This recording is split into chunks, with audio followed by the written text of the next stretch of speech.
സർവാദരവുകൾ നിറഞ്ഞ ഉസ്താദുമാർ, വിശിഷ്ട വ്യക്തിത്വങ്ങൾ,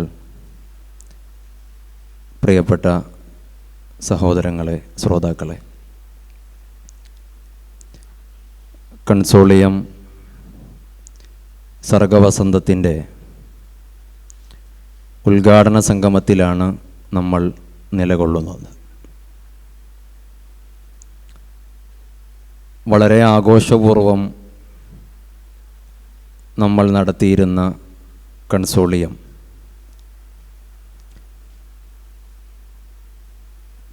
സവിശേഷമായ സാഹചര്യത്തിൽ നൂതനമായ സാങ്കേതിക വിദ്യയുടെ സഹായത്തോടെയാണ് ഈ വർഷം നടത്തുന്നത്. കലക്കും സാഹിത്യത്തിനും സാമൂഹിക വളർച്ചയുടെ മുന്നേറ്റത്തിൽ വലിയ പങ്കാണ് വഹിക്കാനുള്ളത്. ആഴ്ന്നു കിടക്കുന്ന വേരുകളുള്ള നിറഞ്ഞ പൂക്കളുള്ള ഒരു മരത്തോടാണ് ടാഗോർ കലാസാഹിത്യത്തെ ഉപമിക്കുന്നത്. ഒരു കലാകാരനെ സംബന്ധിച്ചിടത്തോളം, ഒരു സാഹിത്യകാരനെ സംബന്ധിച്ചിടത്തോളം, അവന് സമൂഹത്തിൽ ചെലുത്താൻ സാധിക്കുന്ന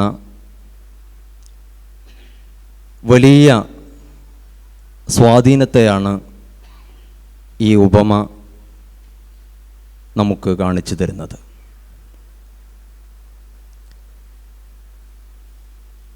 ഒരു വായനക്കാരനെ സംബന്ധിച്ചിടത്തോളം അവൻ്റെ സങ്കോചത്തെ, മനുഷ്യ അനുഭവങ്ങളുടെ പ്രവിശാലമായ ലോകത്തേക്ക് കടന്നു ചെല്ലാനും മറ്റുള്ളവരുടെ വേദനകളെ മനസ്സിലാക്കാനും അവരുടെ സന്ദർഭങ്ങളെയും സാഹചര്യങ്ങളുടെയും ജീവിതാനുഭവങ്ങളെ പഠിക്കാനും സാധിക്കുന്നു. അതേപോലെ തന്നെ ഒരു എഴുത്തുകാരനെ സംബന്ധിച്ചിടത്തോളം സമൂഹത്തിൻ്റെ ജീർണതകളെ തിരിച്ചറിഞ്ഞ് അതിന് പരിഹാരം നിർദ്ദേശിക്കാനും സമൂഹത്തെ സംസ്കരിക്കാനും ആയുധമാകുന്ന അവൻ്റെ എഴുത്തിലൂടെ അവന് സാധിക്കുന്നു എന്നുള്ളതാണ്.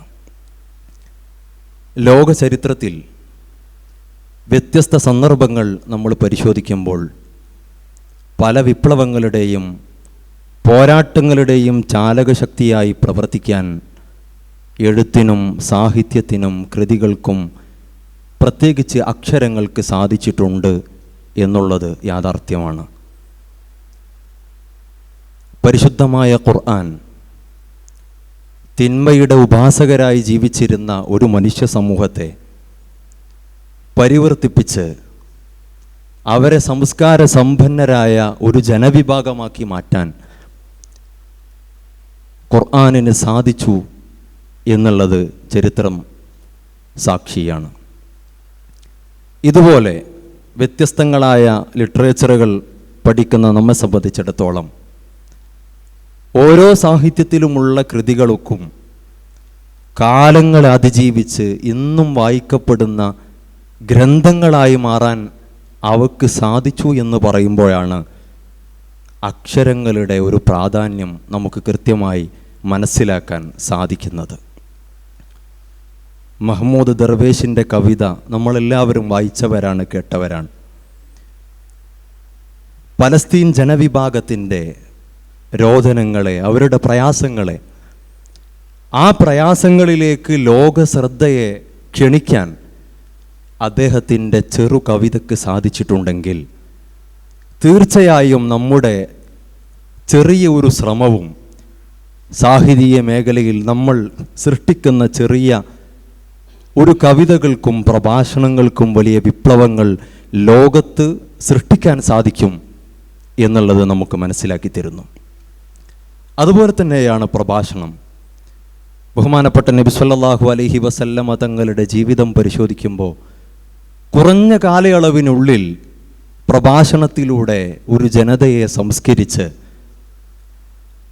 അവരെ ധർമ്മത്തിൻ്റെയും സത്യത്തിൻ്റെയും വക്താക്കളാക്കി മാറ്റാൻ സാധിച്ചു എന്ന് നമ്മൾ പറയുമ്പോൾ തന്നെ അതേ പ്രഭാഷണ മാധ്യമം ഉപയോഗപ്പെടുത്തിക്കൊണ്ട് തന്നെയാണ് ഹിറ്റ്ലർ ലക്ഷക്കണക്കിന് ആളുകളെ കൂട്ടക്കുരുതിക്ക് കൊടുത്തത് എന്നും കൂടെ നമ്മൾ ചേർത്ത് വായിക്കുമ്പോഴാണ് കലാസാഹിത്യത്തിൻ്റെ രണ്ട് ധ്രുവങ്ങളെ നമുക്ക് പഠിക്കേണ്ടി വരുന്നത്. അതിൻ്റെ നേരായ വശത്തെ കൃത്യമായി ഉപയോഗപ്പെടുത്തി സാമൂഹിക നവോത്ഥാനത്തിന് വേണ്ടി ഉപയോഗപ്പെടുത്താനുള്ള ആയുധങ്ങളായി അക്ഷരങ്ങളെയും വായനകളെയും നമ്മൾ കാണണം എന്ന് മാത്രം സൂചിപ്പിച്ചുകൊണ്ട് ഞാൻ എൻ്റെ കർത്തവ്യത്തിലേക്ക് കടക്കുകയാണ്.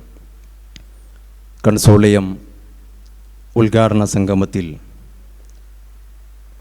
പ്രാർത്ഥന നിർവഹിച്ച് നമ്മെ അനുഗ്രഹിച്ച ബഹുമാനപ്പെട്ട ഒളോട്ടൂർ ഉസ്താദ് സ്നേഹപൂർവം സ്വാഗതം ചെയ്യുന്നു. ഉദ്ഘാടന സംഗമത്തിൽ അധ്യക്ഷത വഹിക്കുന്ന ബഹുമാനപ്പെട്ട ഷെയ്ഖുന ഉസ്താദ് സ്നേഹത്തോടെ സ്വാഗതം ചെയ്യുന്നു. കൺസോളിയം ഔപചാരികമായി ഉദ്ഘാടനം നിർവഹിക്കുന്ന പ്രമുഖ മാധ്യമപ്രവർത്തകൻ എ സജീവൻ സാർ സ്നേഹത്തോടെ സ്വാഗതം ചെയ്യുന്നു. മറ്റ് വേദിയിലും സദസ്സിലുമുള്ള എല്ലാവരെയും ഒറ്റവാക്കിൽ സ്വാഗതം ചെയ്തുകൊണ്ട് ഞാൻ അവസാനിപ്പിക്കുന്നു. വആഖിറു ദഅവാനാ അൽഹംദുലില്ലാഹി റബ്ബിൽ ആലമീൻ. വസ്സലാമു അലൈക്കും വറഹ്മത്തുള്ളാഹി തആല വബറകാതുഹു.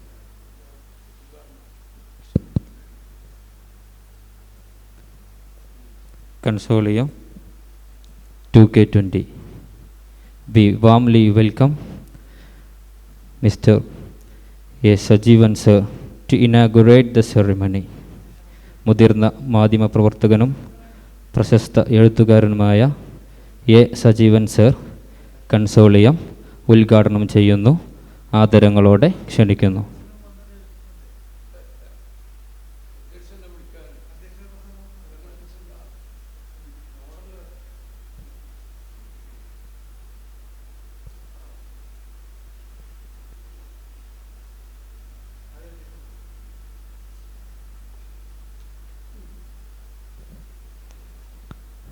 ബുഖാരി സ്ഥാപനങ്ങളുടെ പ്രിൻസിപ്പൽ ബഹുമാനപ്പെട്ട ഷെയ്ഖുന തന്നൽ ഉസ്താദ് അധ്യക്ഷ ഭാഷണം നടത്തുന്നു.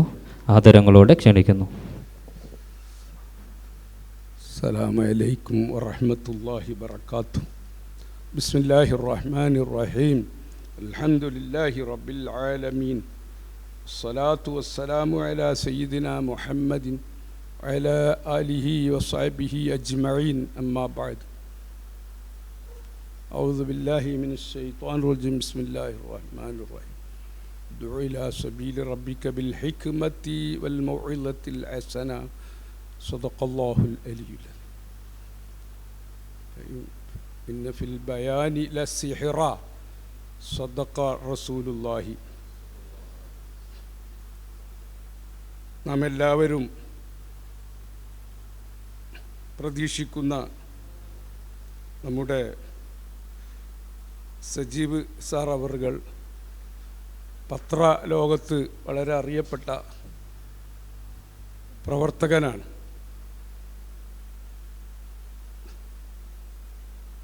അദ്ദേഹത്തിൽ നിന്ന് നിരവധി അനുഭവങ്ങൾ വിദ്യാർത്ഥികളായ നിങ്ങൾക്ക് കരസ്ഥമാക്കാൻ കഴിയും. അതിൻ്റെ ഒരു തുടക്കം എന്ന നിലക്ക് സ്ഥാപനത്തിനെ പറ്റി മറ്റൊക്കെ സംസാരിക്കാൻ അധ്യക്ഷ ഭാഷണം നേരത്തെയാക്കിയേ ഉള്ളൂ.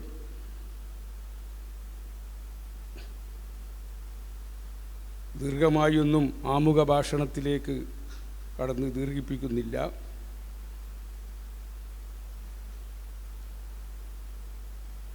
നമ്മുടെ വർഷം തോറും വളരെ വിലപ്പെട്ട നമ്മുടെ ക്ലാസ്സുകളൊക്കെ നിർത്തിവെച്ച് ദിവസങ്ങളോളം നടത്തി വരാറുള്ള നമ്മുടെ ഈ മത്സര പരിപാടി കൺസോളിയം 2020 അത് ഇന്നത്തെ പ്രത്യേകമായ ഈ സാഹചര്യത്തിൽ ധാരാളം പരിമിതിയുമുള്ള ഈ സാഹചര്യത്തിലും ഓൺലൈനിലൂടെ കാര്യങ്ങൾ നടക്കുകയാണ്.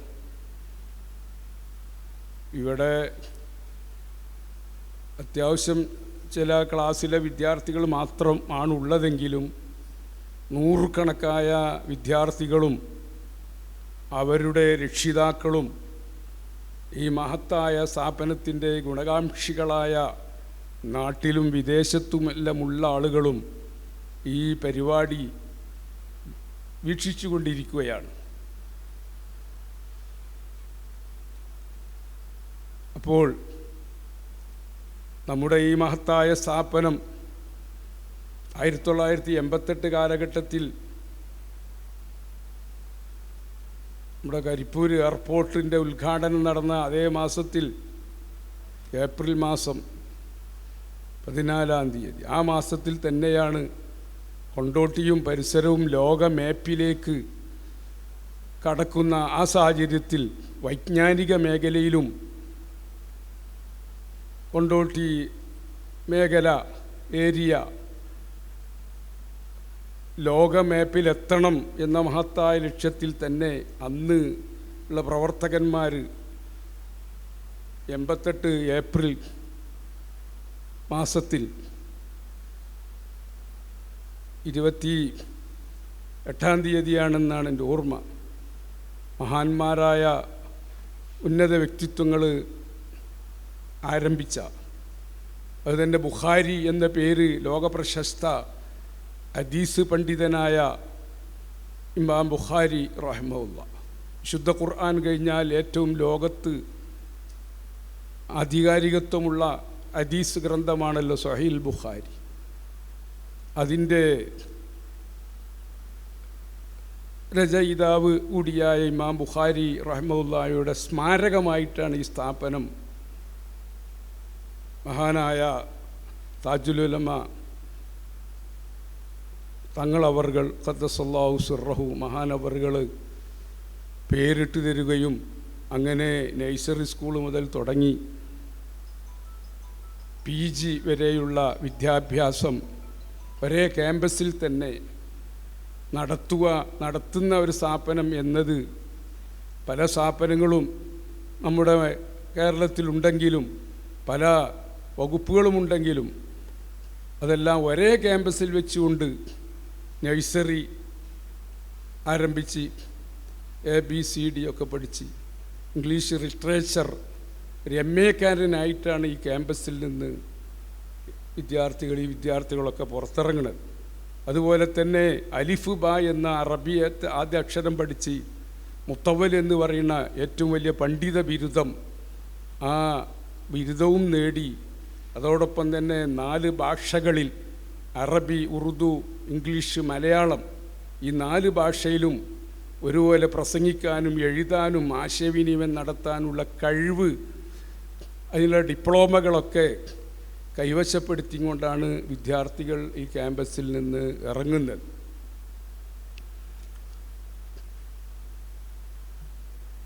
ഇറങ്ങുന്ന 8ഓളം സർട്ടിഫിക്കറ്റ് ലഭിക്കുന്ന വിദ്യാർത്ഥികൾ ബുഖാരി എന്ന പേരിൽ അറിയപ്പെടുന്നു. അങ്ങനെ അൽഹംദുലില്ലാ ഈ മഹത്തായ സ്ഥാപനത്തിൻ്റെ വിദ്യാർത്ഥികൾ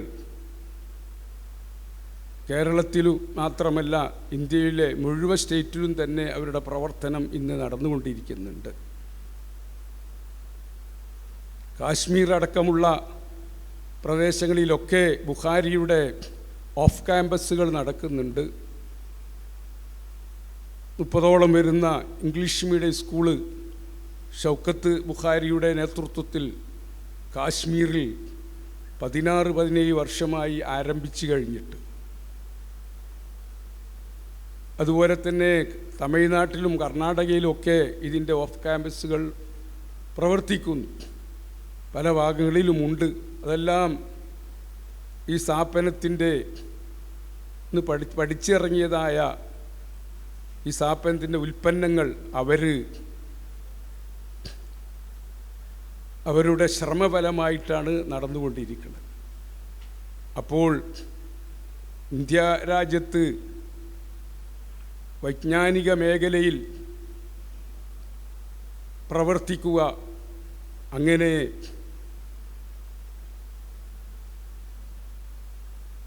അവരെ ഉയർച്ചയിലെത്തിക്കുക.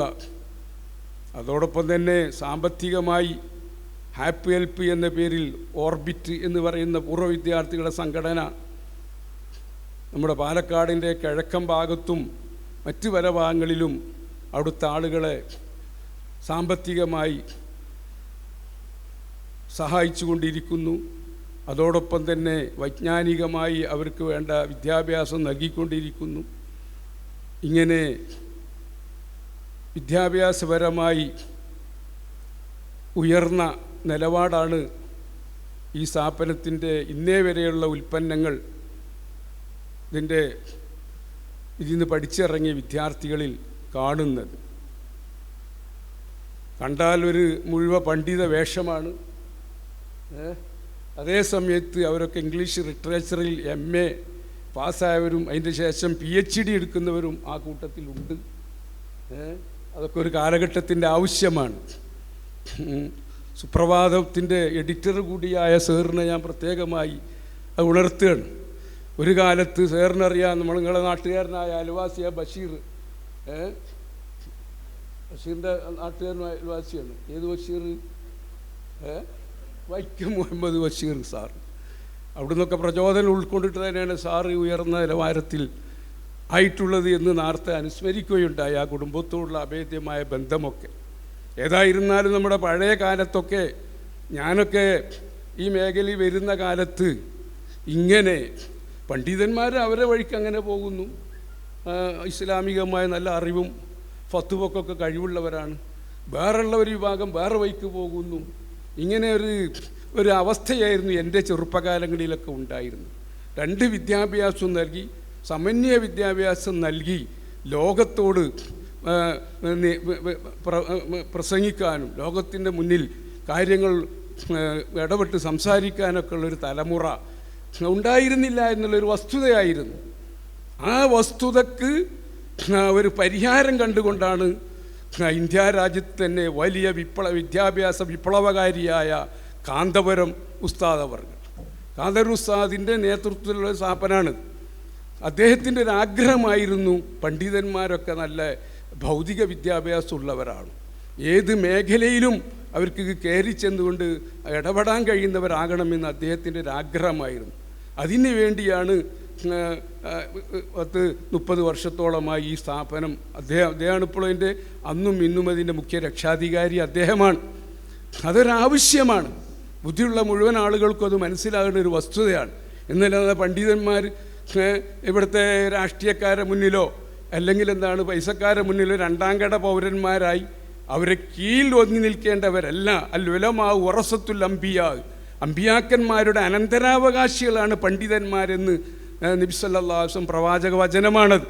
അപ്പോൾ അമ്പിയാക്കന്മാർ ഏതെല്ലാം മേഖലയിൽ ലോകത്തോട് സംവദിച്ചിട്ടുണ്ടോ അതിലൊക്കെ ആലിമീങ്ങളും കാലോചിതമായി കാലഘട്ടത്തിൻ്റെ ചലനം മനസ്സിലാക്കി അതിലൊക്കെ ഇടപെട്ട് അതിന് വേണ്ട പരിഹാരങ്ങൾ, സമൂഹത്തിന് സമാധാനം ശാന്തി നൽകേണ്ട ബാധ്യത ആലിമീങ്ങൾക്കുണ്ട്. അത് മനസ്സിലാക്കിയിട്ട് തന്നെയാണ് ഈ സ്ഥാപനം അങ്ങനത്തെ ഒരു വിഭാഗത്തിനെ സൃഷ്ടിച്ചെടുക്കണമെന്ന ലക്ഷ്യത്തിലാണ് ഈ സ്ഥാപനം വളരെ ആലോചിച്ചുകൊണ്ടാണ് സ്ഥാപനം പടുത്തുയർത്തിയത്. അൽഹംദുലില്ലാ വർഷങ്ങൾ 10-20 കൊല്ലത്തോളമായി ഈ സ്ഥാപനത്തിന്. നേരത്തെ നഴ്സറി സ്കൂൾ തുടങ്ങി ഹൈസ്കൂളായി അങ്ങനെ ഉയർന്നു കൊണ്ടുവന്നാണ്. ഏതായാലും ആവട്ടെ, അതിൻ്റെ ലക്ഷ്യത്തിൽ ഈ സ്ഥാപനം എത്തിയിട്ടുണ്ട്. എത്തിയെന്ന് മുഴുവൻ പറയുന്നില്ല, അതിൻ്റെ സൂചന ഉണ്ട് എന്നത് സന്തോഷകരമായ കാര്യമാണ്. ഇപ്പോൾ SSF എന്ന് പറഞ്ഞ ഒരു വിപ്ലവ പ്രസ്ഥാനം, വിദ്യാർത്ഥികളുടെ ഒരു പ്രസ്ഥാനമാണ്. അതിൻ്റെ അഖിലേന്ത്യാ തലത്തിൽ പ്രവർത്തിക്കുന്നത് അഖിലേന്ത്യാ പ്രസിഡന്റ് നേരത്തെ പറഞ്ഞ ഷൗക്കത്ത് ബുഖാരിയാണ്. ഡൽഹി ആസ്ഥാനമായ ഒരു പ്രവർത്തനം നടക്കുന്നു. അതിൻ്റെ general secretary doctor Muhammad Farooq Bukhari ആണ് അതിൻ്റെ ജനറൽ സെക്രട്ടറി. SSF എന്ന് പറഞ്ഞ സംഘടന കേരള സ്റ്റേറ്റിൻ്റെ പ്രസിഡന്റ് റാഷിദ് ബുഖാരിയാണ്. ഇങ്ങനെ ഓരോ ജില്ലയിൽ നമ്മൾ പരിശോധിച്ചാൽ ആ സംഘടനയുടെ അതിൻ്റെ പ്രസിഡൻറ്റും ഉന്നത സ്ഥാനത്തുള്ളത് ഈ ബുഖാരിമാരായ ഇതാണ്. അപ്പോൾ ഞാൻ ചുരുക്കി പറയുന്നത് അങ്ങനെ എന്തായി, ഏത് മേഖലയിലും എന്തായി, ഇടപെട്ടുകൊണ്ട് പ്രസംഗിക്കാനും എഴുതാനും ആശയവിനിമയം നടത്താനും നമുക്ക് കഴിയണം. അപ്പോൾ മാത്രമേ നമ്മുടെ മഹത്തായ ലക്ഷ്യം ഈ മഹത്തായ ഭാരതത്തിൻ്റെ ലക്ഷ്യം നാനാത്വത്തിൽ ഏകത്വം എന്നുള്ള വസ്തുത നമുക്ക് പറഞ്ഞ് മനസ്സിലാക്കി കൊടുക്കണമെങ്കിൽ, കാര്യങ്ങൾ ബോധ്യപ്പെടുത്തി കൊടുക്കണമെങ്കിൽ നമ്മൾ അതിനനുസരിച്ചുള്ള വിദ്യാഭ്യാസമുള്ളവരാകുക തന്നെ വേണം. അതാണ് ഈ സ്ഥാപനത്തിൻ്റെ ലക്ഷ്യവും. ആ ലക്ഷ്യം മുഴുവനായി എന്ന് ഞാൻ പറയുന്നില്ല. ഇവിടെ ഇപ്പോൾ PGക്കും മറ്റൊക്കെ പഠിക്കണ 300-ലേറെ വിദ്യാർത്ഥികൾ. അവരെന്താണ്, അവരും അതുപോലെ ഓരോ തലമുറ ഓരോ വർഷം കഴിയുമ്പോൾ അടുത്ത ബാച്ച് വരും. അവരൊക്കെ ഈ രൂപത്തിൽ. അപ്പോൾ ചുരുക്കി പറഞ്ഞാൽ ഈ പണ്ഡിത വിഭാഗം എല്ലാ മേഖലയിലും എന്താവണം, ഉയർന്ന് പ്രവർത്തിക്കേണ്ടതും അവരുടെ അഭിപ്രായം രേഖപ്പെടുത്തേണ്ടതും നമ്മുടെ മഹത്തായ ഭാരതം, ആ ഭാരതത്തിൻ്റെ നാനാത്വത്തിൽ ഏകത്വം നഷ്ടപ്പെടാതെ സൂക്ഷിക്കാനും ഓരോ വസ്തുത വരുമ്പോൾ അതിനെ വസ്തുത മനസ്സിലാക്കി കൊടുക്കാനും. ഇപ്പോൾ ഡൽഹിയിൽ വളരെ കൊറോണ വരുന്നതിന് മുമ്പായിട്ട് എന്തായി ഈ ബില്ലുണ്ടായിരുന്നല്ലോ.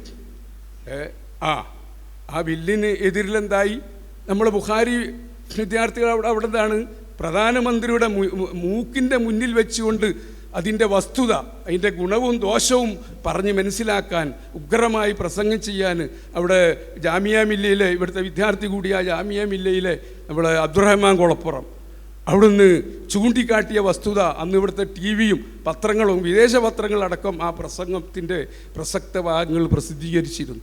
അതിന് നമുക്ക് കഴിയണം, ആരോടൊരു വിരോധത്തിൻ്റെ പേരിലല്ല. അപ്പോൾ ആ നിലക്കുള്ള ഒരു അവസ്ഥയാണുള്ളത്. അപ്പോൾ ഞാൻ പറഞ്ഞു കൊണ്ടുവരുന്നത്, ഇപ്പോൾ ഇവിടെ പഠിച്ചുകൊണ്ടിരിക്കുന്ന വിദ്യാർത്ഥികൾ, പഠിച്ചു പോയ വിദ്യാർത്ഥികൾ, അവർക്ക് എങ്ങനെ ഈ സംഘടന അതിൻ്റെ ഒക്കെ മേൽ ഉയരാൻ എത്തിയത്? അതിനൊക്കെയുള്ള കാരണം വർഷത്തിൽ നാം നടത്തിക്കൊണ്ടിരിക്കുന്ന ഈ കൺസോളിയം അല്ലെങ്കിൽ ഈ സാഹിത്യ മത്സരം, അതിൻ്റെ പ്രവർത്തന ഫലമാണ്. ഇവരൊക്കെ SLC കഴിഞ്ഞവരാണ് ഇവിടെ വരൽ. SLC A+ ഉള്ളവരെ ഇവിടെ എടുക്കുക. കുറച്ച് തലിമാണല്ലോ ഇതിന്. അപ്പോൾ എന്തായി, A+ ഉള്ളവരെ എടുക്കും. അങ്ങനെ എന്തായി, അവരെ ഈ 10 വർഷമാണ് ഇവിടുത്തെ കോഴ്സ്. 7 വർഷം കൊണ്ട് PG കഴിയും. ബാക്കി എന്താണ് ഭാഷകളും മറ്റ് വിഷയങ്ങളൊക്കെ. ഏതായിരുന്നാലും ഓരോ ആഴ്ചയിലും ഇവിടെ ഈ പ്രസംഗത്തിൻ്റെ പരിശീലനം, അതുപോലെ 4 ഭാഷയിലുള്ളതിരിക്കുന്ന കയ്യെഴുത്ത് മാസിക, അതിലൊക്കെ 10 വർഷം നിർത്തിയിട്ട് അവരെ പ്രാപ്തരാക്കിയിട്ടാണ് ഇവിടുന്ന് പുറത്തു വിടുന്നത്. ആ ഒരു ഒറ്റ കാരണം കൊണ്ട് തന്നെയാണ് ഇവിടുന്ന് വിട്ടുപോയ വിദ്യാർത്ഥികളൊക്കെ ഉന്നത സ്ഥാനത്തെത്തിയത്. അത് ആയതുകൊണ്ട് ഇപ്പോൾ ഇവിടെ പഠിച്ചുകൊണ്ടിരിക്കുന്ന വിദ്യാർത്ഥികൾ, അവരുടെ രക്ഷിതാക്കളൊക്കെ ഈ പരിപാടി വീക്ഷിക്കുന്നുണ്ടെന്ന് ഞാൻ മനസ്സിലാക്കുകയാണ്. നിങ്ങളെ മക്കളെ ലോക പണ്ഡിതനാക്കിയും കൊണ്ട്, ലോകത്തിൻ്റെ വിവരങ്ങളൊക്കെ അറിയുന്ന ഒരു പണ്ഡിതനാക്കിയും കൊണ്ട് വാർത്തെടുക്കുക എന്നതാണ് നിങ്ങളെ മക്കളെ ഈ മഹത്തായ സ്ഥാപനത്തിലേക്ക് പറഞ്ഞയച്ചതിൻ്റെ പ്രധാനമായിരിക്കുന്ന ലക്ഷ്യം. അതാണ്. അപ്പോൾ 10 വർഷം നീണ്ട 10 വർഷമാണ് അവരുടെ പ്രാക്ടിക്കൽ, അവരുടെ പരിശീലന കാലയളവാണ് ഈ സ്ഥാപനത്തിലുള്ളത്. രക്ഷിതാക്കളൊക്കെ എല്ലാ നിലക്കും അതിലെന്താകുന്നുണ്ട്, സഹകരിച്ചിട്ടുണ്ട്. ഇനിയും എല്ലാവിധ സഹകരണങ്ങളും രക്ഷിതാക്കളൊക്കെന്നും ഈ മഹത്തായ സ്ഥാപനത്തിന് ഒരാവശ്യമാണെന്ന് ബോധ്യം വന്ന മുഴുവൻ ആളുകളും ഈ സ്ഥാപനത്തിനെ അകമഴിഞ്ഞ് സഹായിക്കണമെന്നും, ഈ വിദ്യാർത്ഥികളെ നമ്മുടെ രാജ്യത്തുള്ള ഉയർന്ന നിലവാരമുള്ള ലോക പണ്ഡിതന്മാരാക്കി വാർത്തെടുത്തുകൊണ്ട് അവരുടെ സേവനം നിങ്ങൾക്കും നിങ്ങളുടെ കുടുംബത്തിനും നാട്ടിനും രാഷ്ട്രത്തിനും ഉണ്ടാവണം. ആ നിലക്കെന്തായി ഒരു വിദ്യാർത്ഥി ഈ നിലക്ക് ഇവിടുന്ന് പഠിച്ച് പുറത്തിറങ്ങിയാൽ ഒരിക്കലും അവന് മറ്റൊരു ചിന്ത അവനുണ്ടാകാൻ സാധ്യമല്ല. ഒരു തീവ്രവാദത്തിലേക്കോ അല്ലെങ്കിൽ വിഘടനവാദത്തിലേക്കോ ഒന്നും പോവാതെ പൂർവികന്മാരായ മഹാന്മാർ എങ്ങനെയാണോ ഈ രാജ്യത്തിനെ കണ്ടത്, മഹാനായ അജ്മീർ ഖാജ ഷെയ്ഖ് അവർകളും അതുപോലെ മമ്പറത്തെ തങ്ങളവർകളും അതുപോലുള്ള മഹാന്മാരൊക്കെ നമ്മൾക്ക് എങ്ങനെയാണോ ഇസ്ലാം ഈ ഭാരതത്തിൽ മുസ്ലിങ്ങളുടെ നിലപാട് അത് കാണിച്ചു എന്നത് പഠിക്കുന്നവരാണ് നാം എല്ലാവരും. ഞാൻ അതിൽ സംബന്ധിച്ച് ദീർഘിപ്പിച്ച് പറയുന്നില്ല. മമ്പറം തങ്ങൾ വലിയ മലബാറുള്ള മുഴുവൻ മുസ്ലിങ്ങളുടെയും അമുസ്ലിങ്ങളുടെയും നേതൃത്വം വഹിച്ചിരുന്ന മഹാനാണ്. അന്ന് മമ്പറത്തെ തങ്ങളെന്തായി, കോന്തുനായരാണ് മമ്പറത്തെ തങ്ങളുടേതായിരിക്കുന്ന പ്രൈവറ്റ് സെക്രട്ടറി. പള്ളിക്ക് കുറ്റിയടിക്കണം, അല്ല പള്ളി ഉദ്ഘാടനം ചെയ്യണം. കോന്തുനായർ ആദ്യം കണ്ട് ഡേറ്റ് ഉറപ്പിച്ചാണ്. ചരിത്രത്തിൽ കാണാം. അങ്ങനെ പള്ളി ഉദ്ഘാടനത്തിന് പോകുമ്പോൾ തങ്ങൾ മുന്നിൽ കോന്തുനായരും ഒപ്പം കോന്തുനായർ തങ്ങൾ പള്ളി കയറി നിസ്കരിച്ച് ഉദ്ഘാടനം ചെയ്യുന്നു. കോന്തുനായർക്ക് അവിടെ ഒരു വരാന്തയിൽ ഒരു കസാലിട്ട് കൊടുത്തുകൊണ്ട് കണ്ടോ. അന്ന് മുസ്ലിങ്ങളിൽ വലിയ വീരശൂര പരാക്രമികളുണ്ടായിരുന്നു. കുഞ്ഞാലിമരക്കാരെ പോലുള്ള പലരുണ്ടായിരുന്നു. അന്ന് സെക്രട്ടറി ആക്കാൻ മുസ്ലിങ്ങളിൽ നിന്നിട്ട് ആളില്ലാത്തതുകൊണ്ടല്ല, അതൊരു പാഠം എന്ന നിലക്ക് പിൻതലമുറ പിൻപറ്റേണ്ടതിന് വേണ്ടി മതസൗഹാർദ്ദവും മതസ്നേഹവും ഊട്ടിയുറപ്പിക്കുന്നതിന് വേണ്ടിയാണ് മമ്പറത്തെ ആ നിലക്കെന്തായി നമ്മളെ പഠിപ്പിച്ചു പോകുന്നുള്ളത്. അതാണ് മഹത്തായ അഹ്ലുസുന്നത്തി വൽ ജമാഅത്തിൻ്റെ ലക്ഷ്യം. അതാണ്. ആ നിലയ്ക്ക് മാത്രമേ നമ്മളെ വിദ്യാർത്ഥികൾ ഇപ്പോൾ SSFനെ പറ്റി പറയുക.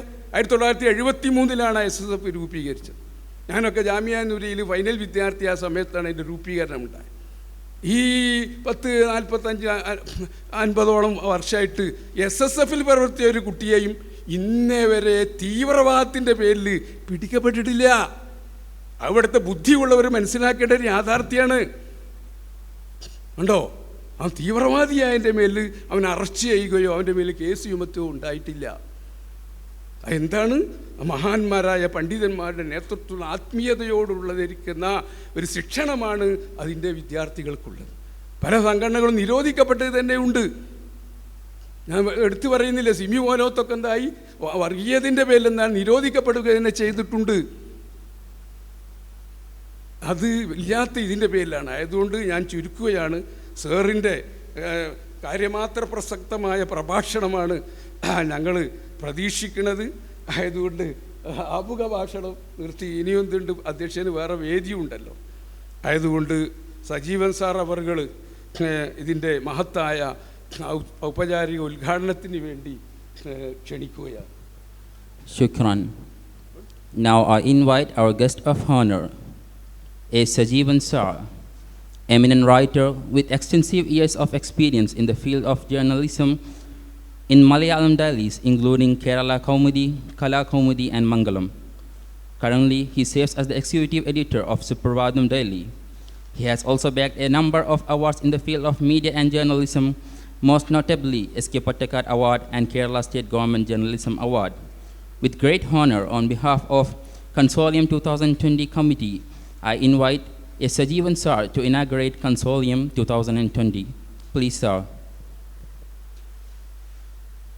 ഈ ഉദ്ഘാടന പരിപാടിയുടെ അധ്യക്ഷൻ ബഹുമാനായ ഉസ്താദ് അബു ഹനീഫുൽ ഫൈസി തെന്നല, വേദിയിലെ മറ്റ് ഉസ്താദുമാരെ, പ്രിയപ്പെട്ടവരെ, ഇന്ന് ഈ പരിപാടിയിൽ ഇവിടെ വന്ന് പ്രസംഗിക്കണമെന്നുള്ളത് ഞാൻ ഇന്നലെ ഈ സമയത്ത് തീരുമാനിച്ച കാര്യമല്ല. നേരത്തെ പറഞ്ഞതനുസരിച്ചിട്ട് ഞാൻ എൻ്റെ മൊബൈലിൽ റെക്കോർഡ് ചെയ്തിട്ട് വീഡിയോ റെക്കോർഡ് ചെയ്ത് അയക്കാം എന്നാണ് പറഞ്ഞിരുന്നത്.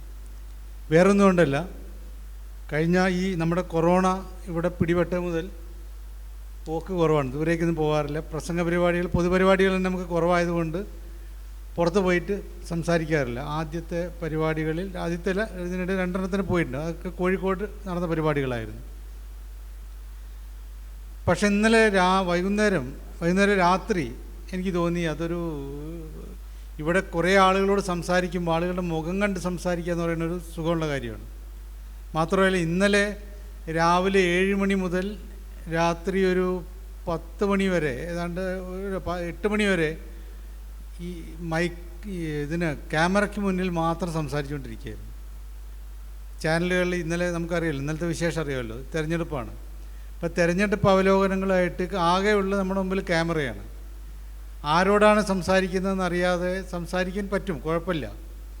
പക്ഷേ അതൊരു സുഖമുള്ള ഏർപ്പാടില്ല. രാവിലെ മുതലേ ഇങ്ങനെ ഒരു സംഭവത്തിനോട് മാത്രം കണ്ണും കാതും ഇല്ലാത്തൊരു ഒന്നിനോട് ഇങ്ങനെ സംസാരിച്ചു കൊണ്ടിരിക്കുമ്പോൾ ഉണ്ടാവുന്ന ഒരു മടുപ്പ് തോന്നിയപ്പോൾ എനിക്ക് തോന്നി ഏതായാലും വരാം. അപ്പോൾ ഞാൻ വാട്സാപ്പിൽ മെസ്സേജ് ഇട്ടു, നിങ്ങൾ വരികയാണെങ്കിൽ കാരണം ഞാൻ ദൂരേക്ക് വണ്ടി ഓടിക്കാറില്ല എന്നുള്ളതുകൊണ്ട്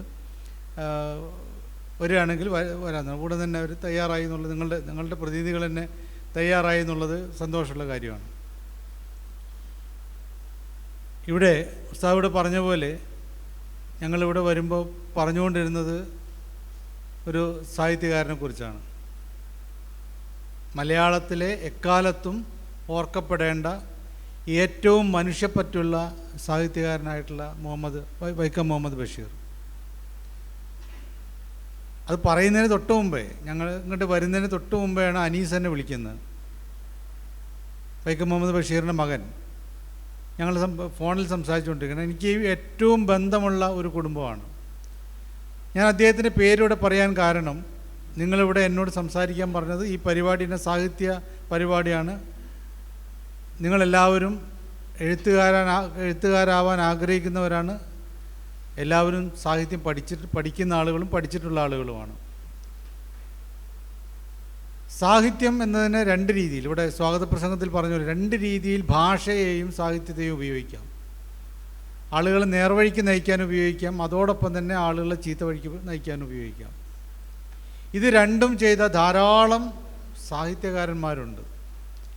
സാഹിത്യകാരന്മാർ എന്നവരുടെ പേരിൽ ചില ആളുകൾ പറയാൻ പറ്റുമെന്ന് അറിയില്ല. കാരണം തെറ്റായ വഴിക്ക് ആളുകളെ നയിക്കുന്ന ആളുകൾ സാഹിത്യകാരനാവണമെന്നില്ല. ആ പേരിലാണ് അവർ അറിയപ്പെടുന്നത്. അവരെഴുതുന്നത് കഥയോ കവിതയോ ഒക്കെ ആയിരിക്കാം, സിനിമ ഉൾപ്പെടെയുള്ള കാര്യങ്ങൾ. പക്ഷേ അവർ ചെയ്യുന്നത് തെറ്റായ പ്രവൃത്തി. സാഹിത്യം സഹിതമായതിന് ആയിരിക്കണം.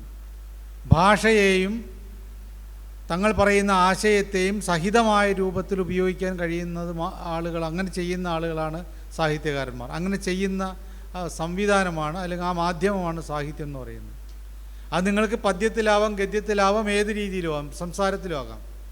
പക്ഷെ അത് സഹിതമായിരിക്കണം. അതായത് ഏറ്റവും നല്ല രീതിയിൽ മനുഷ്യനാക്കി മാറ്റാൻ ഉപയോഗിക്കുന്ന രൂപത്തിലായിരിക്കണം. നമുക്കറിയാം, ലോകത്ത് തന്നെ പല സ്ഥലത്ത് തർക്കമുണ്ടായിരുന്നൊരു കാര്യമാണ്. കേരളത്തിൽ തന്നെ മലയാളത്തിലുണ്ടായിരുന്ന ഒരു തർക്കം എന്ന് പറയുന്നത് സാഹിത്യം ഈ കലയ്ക്ക് വേണ്ടിയാണോ കല ജീവിതത്തിന് വേണ്ടിയാണോ എന്നുള്ളത്. മലയാളത്തിൽ കുറേ കാലമായിട്ടുള്ള വലിയ തർക്കമായിരുന്നു, സാഹിത്യകാരന്മാർക്കിടയിലുള്ള തർക്കമായിരുന്നു. കലയ്ക്ക് വേണ്ടിയാണ് എന്ന വാദമുള്ള ആളുകളായിരുന്നു കുറേ പേര്, പ്രശസ്തരായിട്ടുള്ള സാഹിത്യകാരന്മാർ കുറേ പേര്. അതേ സമയത്ത് തന്നെ കല ജീവിതത്തിന് വേണ്ടിയാവണം എന്ന് വാദിച്ച ആളുകളുണ്ടായിരുന്നു. ഇത് കലയ്ക്ക് വേണ്ടിയാവണം എന്നുള്ള ആൾക്ക് എന്തുമാവാം. നിങ്ങൾക്ക് മലയാളത്തിലെ ചില പഴയ കാലത്തെ സാഹിത്യകാരന്മാരുടെയും സാഹിത്യകൃതികളുടെയൊക്കെ പേര് പറഞ്ഞാൽ ഈ പൂരപ്രബന്ധങ്ങൾ പലതുണ്ട്, കേട്ടിട്ടുണ്ടോ? വെൺമണിക്കവികൾ എന്നുള്ള ആളുകളെ കുറിച്ച് കേട്ടിട്ടുണ്ടോ? അവരൊക്കെ ഈ കലയ്ക്ക് വേണ്ടി എന്തും എഴുതും. എന്തുവാ അതുപോലെ അഹങ്കാരത്തിന് കൊമ്പ് വെച്ച ആളുകളായിരുന്നു അവർ. അതിൽ ഒരാൾ ഞാൻ എന്തെഴുതിയാലും അതിലൊരു തെറ്റുമുണ്ടാവില്ല എന്നൊരു അഹങ്കാരത്തോടുകൂടി വേറൊരു കവിയായിട്ടുള്ള അവർ സാഹിത്യത്തിലാണ്, ഈ പദ്യത്തിലാണ് തർക്കം ഉണ്ടാവുക. അതിൽ ഒരു കവിയോട് മറ്റേ കവി പറയുന്ന, കാത്തുള്ളിയിൽ അച്യുത മാന്യമതിയാം മന്നാടിയാരെ നമുക്ക് ഈ വേലയ്ക്കൊരെളുപ്പം അച്ചുപിഴയിൽപ്പെട്ടേ പെടുള്ളൂ ദൃഢം. മാന്യമതിയാം മന്നാടിയാരെന്നൊക്കെ പറയുമ്പോൾ അദ്ദേഹത്തെ മഹനീയനായിട്ടുള്ള ആളാണെന്നൊക്കെ പറയുമ്പോഴും അതിൻ്റെ രണ്ടാമത്തെ വരിയിലാണ് ഏറ്റവും പ്രധാനപ്പെട്ട കാര്യമുള്ളത്. നമുക്ക് ഈ വേലയ്ക്ക്, ഈ വേല എന്ന് പറഞ്ഞാൽ ഈ പണിക്ക് ഒരു എളുപ്പമുണ്ടാവുന്നത്, എന്തെങ്കിലും ഒരു പിഴ ഉണ്ടാവുന്നത്, എന്തെങ്കിലും ഒരു പാളിച്ച ഉണ്ടാവുന്നത്, അത് അച്ചുപിഴയിൽപ്പെട്ടേ പെടും. ഞാൻ തയ്യാറാക്കി കൊടുത്ത സാധനം അച്ചടിക്കാൻ വേണ്ടിയിട്ട് അച്ച് നിരത്തുകയാണല്ലോ. അച്ച് നിരത്തുന്നതിൽ അവൻ എന്തെങ്കിലും തെറ്റ് പറ്റിപ്പോയാലുള്ള, അല്ലാണ്ട് എനിക്കൊരു തെറ്റ് പറ്റില്ല എന്ന് പറഞ്ഞ സാഹിത്യകാരന്മാർ ജീവിച്ചിരുന്ന നാടാണ് ഇത്. അത്രയധികം അഹങ്കാരത്തിൻ്റെ അങ്ങേ തലക്കിൽ നിന്നിട്ടുള്ള ആളുകളാണ്. അവർക്കൊന്നും ഈ ലോകം നന്നാക്കണമെന്നില്ല. പലപ്പോഴും വളരെ മോശമായിട്ടുള്ള, ഞാനൊന്നും ഇവിടെ ഇങ്ങനെയുള്ള സഭയിൽ ഇപ്പോൾ പറയാൻ കൂടില്ല. പണ്ട് സഭയിൽ വായിച്ചിരുന്ന പലതും, സഭയിൽ അവതരിപ്പിച്ചിരുന്ന പലതും ഇപ്പോഴത്തെ സഭയിൽ പറയാൻ പറ്റില്ല. അത്രയും മോശമായിട്ടുള്ള രീതിയിലുള്ള സംഗതികൾ എഴുതിയിരുന്ന ആളുകൾ, അവരൊക്കെ മഹാസാഹിത്യകാരന്മാരാണെന്ന് പറഞ്ഞു. ഞാൻ പറയുന്ന ഏതെങ്കിലും ഒരാളുടെ ഒരു കൃതി നിങ്ങൾ വായിച്ചിട്ടുണ്ടാവില്ല. നിങ്ങളെന്നല്ല, ഇപ്പോൾ ഈ തലമുറയിൽപ്പെട്ട, ഒരുപക്ഷെ എൻ്റെ തലമുറയിൽപ്പെട്ട ആളുകൾ തന്നെ എത്ര പേര് വെൺമണി കൃതികൾ വായിച്ചിട്ടുണ്ടാവും. അല്ലെങ്കിൽ പറയുന്ന രൂപത്തിൽ കാത്തുള്ളിയിൽ അച്ചുവർ പിഷാരടിയുടെ, അങ്ങനെ അച്യുത മന്നാടിയാരുടെയും മറ്റും കൃതികൾ വായിച്ചിട്ടുണ്ടാകും എന്ന് ചോദിച്ചാൽ ഉറപ്പല്ലേ? ഉണ്ടാവാൻ സാധ്യതയില്ല. ഇനിയിപ്പോൾ ആരെങ്കിലും കൗതുകത്തിനാണ് വായിച്ചിട്ടുണ്ടെങ്കിൽ, അല്ലെങ്കിൽ ഗവേഷകരൊക്കെ ഉള്ള ഗവേഷണത്തിന് വേണ്ടിയൊക്കെ വായിച്ചിട്ടുണ്ടാവാം. അതല്ലാതെ വായിക്കില്ല. കാരണം അത് അത്രയും അതിലൊരു സാഹിത്യ ഗുണവുമില്ല. വെറുതെ വാക്കുകൾ അങ്ങോട്ടും ഇങ്ങോട്ടും വെച്ചുകൊണ്ട് അമ്മാനമാടുന്ന പരിപാടിയല്ലാതെ മറ്റൊന്നുമില്ല. പക്ഷേ ചിലത് നിലനിൽക്കും. ചില സാഹിത്യങ്ങൾ നിലനിൽക്കും. ഇപ്പോൾ ഉദാഹരണത്തിന് ആളുകളുടെ മനസ്സിൽ ആളുകളെ നല്ല രീതിയിലേക്ക് ഇപ്പോൾ ഏതൊക്കെ രീതിയിലേക്ക് മാറ്റിയെടുക്കാം എന്നതാണ്. ഭാഷ എപ്പോഴും അതിന് വേണ്ടിയിട്ടായിരിക്കണം. ഭാഷ ആണ് ലോകത്തിലെ ഏറ്റവും മികച്ച അലങ്കാരം. അതിന് സംസ്കൃതത്തിൽ ഒരു പ്രയോഗം തന്നെ നമ്മൾ പണ്ട് കാലത്ത് ഇപ്പോഴുണ്ടെന്ന് തോന്നുന്നുണ്ട് കേട്ടോ. ആകാശവാണിയുടെ സംസ്കൃത ക്ലാസ് ഉണ്ട്. ഞാൻ ഈ അത്യാവശ്യം അറിയാത്ത ഭാഷയൊക്കെ പഠിക്കാനായിട്ട് ഇങ്ങനെ ഈ ഹിന്ദി പാഠം, ഈ സംസ്കൃത പാഠം, അങ്ങനെയുള്ള എല്ലാ ഭാഷകളും പഠിക്കാനായിട്ട് ശ്രമിച്ചുകൊണ്ടിരുന്നു. അപ്പോൾ ആ ചെറുപ്പത്തിൽ ആകാശവാണിയിൽ സംസ്കൃത പാഠം നല്ല കൗതുകമാണ്. ആ കൗതുകം എനിക്ക് ഉണ്ടാക്കിയതിൻ്റെ തുടക്കത്തിൻ്റെ അതിൻ്റെ ഓപ്പണിംഗ് ഒരു സംഗീതമുണ്ട്. ആ ക്ലാസ് തുടങ്ങുന്നതിന് മുമ്പേ കാര്യം അറിയില്ല, പക്ഷേ കേൾക്കാനും സുഖമായിരുന്നു. അന്നത് അവതരിപ്പിച്ചിരുന്നത് കക്കാട് എന്ന് പറയുന്ന ആൾ, NN കക്കാട്, ഒരു കവി, നിങ്ങളൊരു ഓർക്കുന്നുണ്ടാവും. NN കക്കാട് സഫലമീ യാത്ര എന്നൊക്കെ പറയുന്ന കവിത ആകാശവാണിയുടെ ആകാശവാണിയുടെ ഉദ്യോഗസ്ഥനായിരുന്നു അദ്ദേഹം. അപ്പോൾ അദ്ദേഹമാണ് സംസ്കൃത ക്ലാസ് എടുക്കുക. അതിലുണ്ട് കേയൂരാന്ന വിഭൂഷയന്തി. ഞാനിപ്പോൾ പറയേണ്ട അത് മനോഹരമായിട്ട് പാടുന്നൊരു ഇതാണത്. കേയൂരാന്ന വിഭൂഷയന്തി പുരുഷം ഹാരാന്ന ചന്ദ്രോജ്വല ന സ്നാനം ന വിലേപനം ന കുസുമം, അങ്ങനെ പറഞ്ഞു പോകുന്നതാണ്. ഇതിൻ്റെ അവസാനം പറയുന്നത് വാണിയിക സമലം കരോതി പുരുഷം യാ സംസ്കൃതാധാര്യതേ ക്ഷീയന്തേ ഹലു ഭൂഷണാനി സതതം വാഗ്ഭൂഷണം ഭൂഷണം. ഞാനിത് പറയുമ്പോൾ അതിൻ്റെ ആ രസം ഞാനന്ന് കേട്ടിട്ട് എന്നെ ആകർഷിച്ചാണെന്ന് പറഞ്ഞപ്പോൾ എൻ്റെ വാക്കുകൾ കേൾക്കുമ്പോൾ നിങ്ങൾക്ക് ആ രസം കിട്ടില്ല. അതിൽ ഒരു ഭയങ്കര താളാത്മകമായിട്ടാണ് പാടുക.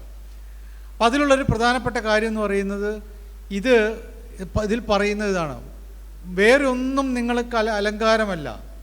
ഒരാൾക്ക് അലങ്കാരമായിട്ടുള്ളത് നമ്മൾ എന്തെല്ലാം കേട്ടു, വളയും തളയും ഒക്കെ, അങ്ങനെ പല സംഭവങ്ങൾ അണിഞ്ഞാലും ഒരു കാര്യവുമില്ല. നമ്മൾ ഏത് തരത്തിലുള്ള വേഷം ധരിക്കുന്നു എന്നുള്ളതല്ല നമ്മളൊരു മനുഷ്യനെ അലങ്കാരമാക്കി തീർക്കുന്നത്. അലങ്കാരമായി തീർന്ന് വാണിയിക സമലങ്കരോതി പുരുഷം. വാക്കാണ് ഒരാൾക്ക് അലങ്കാരമായിട്ട് മാറുന്നത്. നിങ്ങൾ നല്ല രീതിയിൽ സംസാരിക്കാൻ അറിയുന്ന ആളുകൾക്ക് ഇപ്പോൾ നേരത്തെ ഉസ്താദ് പറഞ്ഞില്ലേ, പ്രധാനമന്ത്രിയുടെ അടുത്ത് പോലും, പ്രധാനമന്ത്രിയുടെ മൂക്കിന് മുമ്പിൽ ഇരുന്ന് പോലും കാര്യമായിട്ട് പറയാൻ പറ്റുന്ന ഒരു ആളുണ്ടെങ്കിൽ ഞാൻ പറയുന്ന കാര്യങ്ങൾ വ്യക്തതയോട് കൂടിയിട്ട് സ്ഥൈര്യമായിട്ട് ധീരമായിട്ട് പറയാൻ കഴിയുക, ഒരു തരത്തിലുള്ള ഒളിവും മറവുമില്ലാതെ, ഒരു തരത്തിലുള്ള പേടിയുമില്ലാതെ കാര്യങ്ങൾ അവതരിപ്പിക്കാൻ പറ്റും. അങ്ങനെയുള്ള ആളുകൾക്ക് ഭയമായിരുന്നു, ആദരവായിരുന്നു. പല ആളുകൾ ഭയക്കേണ്ട ആളുകൾ ഭയക്കും, അല്ലാത്ത ആളുകൾ ആദരവോടുകൂടി കാണും. നമ്മൾ എന്താണോ പറയാനുള്ളത് അത് കൃത്യമായിട്ട് പറയാൻ കഴിയുക എന്നുള്ളതാണ് വാക്കിൻ്റെ പ്രയോഗം. ഞാൻ നേരത്തെ പറഞ്ഞ സംസ്കൃതത്തിൻ്റെ കാര്യം അതാണ്. നിങ്ങൾ നല്ല വേഷവിധാനങ്ങളൊക്കെ ഉണ്ട്, പക്ഷേ ഈ വേഷമൊക്കെ ആയിട്ട് വന്നിട്ട് ആർക്കും മനസ്സിലാവാത്ത രീതിയിൽ അല്ലെങ്കിൽ എന്തെങ്കിലുമൊക്കെ പറഞ്ഞു ഒരു അക്ഷര സ്ഫുടതയില്ലാതെ, വാക്കുകൾക്കൊരു വ്യക്തതയില്ലാതെ, പറയുന്ന കാര്യത്തിന് ഒരു അടുക്കും ചിട്ടയും ഇല്ലാതെ എന്തെങ്കിലും പറഞ്ഞിട്ട് എന്താ കാര്യമുള്ളത്? ഒരു കാര്യമില്ല. നിങ്ങൾക്ക് 1 മണിക്കൂറൊക്കെ സംസാരിക്കാം. അങ്ങനെ സംസാരിക്കുന്ന പല ആളുകളുണ്ട്. ഞാൻ രാഷ്ട്രീയക്കാരെ കുറ്റം പറയില്ല. എനിക്ക് പരിചയമുള്ള രാഷ്ട്രീയക്കാരനുണ്ട്. ആൾ കേൾക്കാത്ത ആയതുകൊണ്ട് നമുക്കിവിടെ പറയാമല്ലോ, ആൾ പേരൊന്നും പറയുന്നില്ല. ഈ ജനകീയാസൂത്രണമൊക്കെ വന്നിട്ട് ഇങ്ങനെ ഈ തദ്ദേശ തെരഞ്ഞെടുപ്പിലേക്കുള്ള ഈ തെരഞ്ഞെടുപ്പൊക്കെ വന്നിട്ട് കഴിഞ്ഞിട്ട് അധികാരത്തിൽ കയറുക. അപ്പോൾ രാഷ്ട്രീയത്തെക്കുറിച്ചും കാര്യമായിട്ടൊന്നും അറിയില്ല, എന്താണ് ഈ ലോകത്ത് നടക്കുന്നതിനെക്കുറിച്ച് അറിയില്ല. പക്ഷേ ജനകീയാസൂത്രണം എന്നുള്ള കാര്യം. അപ്പോൾ ഏത് സ്ഥലത്ത് പ്രസംഗിക്കാൻ പോയാലും, ഇപ്പോൾ ഇവിടെ വന്നാൽ പോലും ജനകീയാസൂത്രണം മഹത്തായ പറഞ്ഞു തുടങ്ങിയിട്ട് അവസാനം ജനകീയാസൂത്രണം മഹത്തായ കാര്യമാണെന്ന് പറയും. ഇങ്ങനൊരു അനുശോചന യോഗത്തിൽ പോലും ജനകീയാസൂത്രണത്തിന് പറയേണ്ടി വരും. അങ്ങനെ പറയേണ്ടത് അനുശോചന യോഗമാണ്, ഒരാൾ മരിച്ചിട്ട് അദ്ദേഹത്തെ ഓർക്കുന്ന കാര്യമാണെന്നൊന്നും നോക്കാതെ അവിടെയും ഞങ്ങൾ വന്നതിന് ശേഷം ജനകീയാസൂത്രണം നടപ്പാക്കിയതിന് ശേഷം എന്ന് പറയുന്ന ഒരു രീതിയിലേക്ക് പോയി. അതിൻ്റെ കുഴപ്പം എന്താ വെച്ചാൽ, എന്താണോ പറയേണ്ടത് ആ കാര്യം പറയാൻ അറിയില്ല. പറയാൻ വേണ്ട കാര്യങ്ങൾ ഇപ്പോൾ നിങ്ങളിവിടെ ഞാനിവിടെ വന്ന സമയത്ത് അത് നിങ്ങളുടെ മത്സരത്തിൻ്റെ ഭാഗമായിരുന്നു എന്നാണ് പിന്നീട് പറഞ്ഞത്. ഞാൻ ആ ഗസ്റ്റ് റൂമിൽ വന്നിരിക്കുമ്പോൾ ഈ സ്ക്രീനിൽ പ്രസംഗമാണ്, ഓരോ കുട്ടികൾ മാറി സംസാരിച്ചുകൊണ്ടിരിക്കുന്നുണ്ട്. അപ്പോൾ അതിവിടെ നിങ്ങളുടെ ഈ മത്സരത്തിൻ്റെ ഭാഗമായിട്ടുള്ളതാണ്. അത് ജഡ്ജി അതിൻ്റെ വിധി. ഇപ്പോൾ ഞാൻ പറഞ്ഞു വന്ന രൂപത്തിലുള്ള, ഞാൻ പറഞ്ഞു ജനകീയാസൂത്രണം പറയുന്ന ആളായിട്ട് മാറരുത്. ജനകീയാസൂത്രണം പറയരുതെന്നല്ല പറഞ്ഞത്. ഏത് വേദിയിലാണ് നമ്മളിരിക്കുന്നത്, ആരോടാണ് സംസാരിക്കുന്നത്, ഏത് വിഷയം സംസാരിക്കണം, എന്നത് എപ്പോഴും സാഹിത്യകാരന്മാരായാലും പ്രസംഗകരായാലും ചിന്തിക്കേണ്ട കാര്യമാണ്. ഇതൊക്കെ ഓരോ മീഡിയം മാത്രമാണ്. നമ്മൾ ചെയ്യുന്നത് സാഹിത്യകാരൻ എന്ന് പറഞ്ഞാൽ പ്രത്യേകമായിട്ടുള്ള ഒരു അവസ്ഥയുള്ള ആളൊന്നുമല്ല. ജനങ്ങളോട് സംസാരിക്കാൻ, ജനങ്ങളോട് സംവദിക്കാൻ വേണ്ടിയിട്ട് ഉപയോഗിക്കുന്ന ഒരു മീഡിയം മാത്രമാണ് സാഹിത്യം. പ്രസംഗമാണെങ്കിലും കവിതയാണെങ്കിലും കഥയാണെങ്കിലും നോവലാണെങ്കിലും ഒക്കെ ജനങ്ങളോട് നമുക്ക് ചില കാര്യങ്ങൾ പറയാനുണ്ട്, പറയാനുള്ളതേ പറയാവൂ. വെറുതെ ധാരാളം പുസ്തകങ്ങൾ എഴുതിയിട്ട് കാര്യമില്ല. ഈ കഴിഞ്ഞ ദിവസം നമ്മുടെ തിരഞ്ഞെടുപ്പ് നടക്കുന്നതിന് തൊട്ട് തലേ ദിവസം ഒരാളുടെ പുസ്തക പ്രകാശനം ഉണ്ടായിരുന്നു. ആള്, ഞാൻ പറയുമ്പോൾ ഒരു പക്ഷേ നിങ്ങൾക്ക് ആളുടെ പേരൊക്കെ മനസ്സിലേക്ക് ഓടി വരാൻ സാധ്യതയുണ്ട്. കാരണം അയാൾ ഇവിടെ പുസ്തക പ്രകാശനം നടത്തിയിട്ട് വോട്ട് ചെയ്യാതെ പോയത് മാധ്യമങ്ങളിലൊക്കെ വലിയ വിവാദമായിരുന്നു. കാരണം അയാൾ വോട്ട് ചെയ്യേണ്ട ഒരാളാണ്, അദ്ദേഹം ഭരണഘടനാ പദവിയിലുള്ള ഒരാളാണ്. അദ്ദേഹത്തിൻ്റെ പുസ്തക പ്രകാശനം എന്ന് പറയുമ്പോൾ ഒരു പുസ്തകം, ഒന്നാമത്തെ പുസ്തകം, രണ്ടാമത്തെ പുസ്തകം, 10ാമത്തെ പുസ്തകമൊന്നുമല്ല. എൻ്റെ അറിവിൽ തന്നെ അദ്ദേഹം 100-ലേറെ പുസ്തകം എഴുതിയിട്ട് കുറച്ച് കാലമായി. പിന്നീടും അദ്ദേഹം പല സ്ഥലത്ത് വെച്ചിട്ടും പുസ്തകങ്ങൾ എഴുതിയിട്ട് പ്രകാശനം ചെയ്തതായിട്ട് വാർത്ത കാണാം. എന്തായാലും 120 അതിനപ്പുറത്തേക്കൊക്കെ പുസ്തകമായിട്ടുണ്ടാകും. ഒരിക്കലും എന്നോട് അദ്ദേഹം അങ്ങനെ പറഞ്ഞിരുന്നു, എനിക്ക് ഇത്ര പുസ്തകം, ഞാൻ 100-ലേറെ പുസ്തകം എഴുതിയെന്ന് പറഞ്ഞു.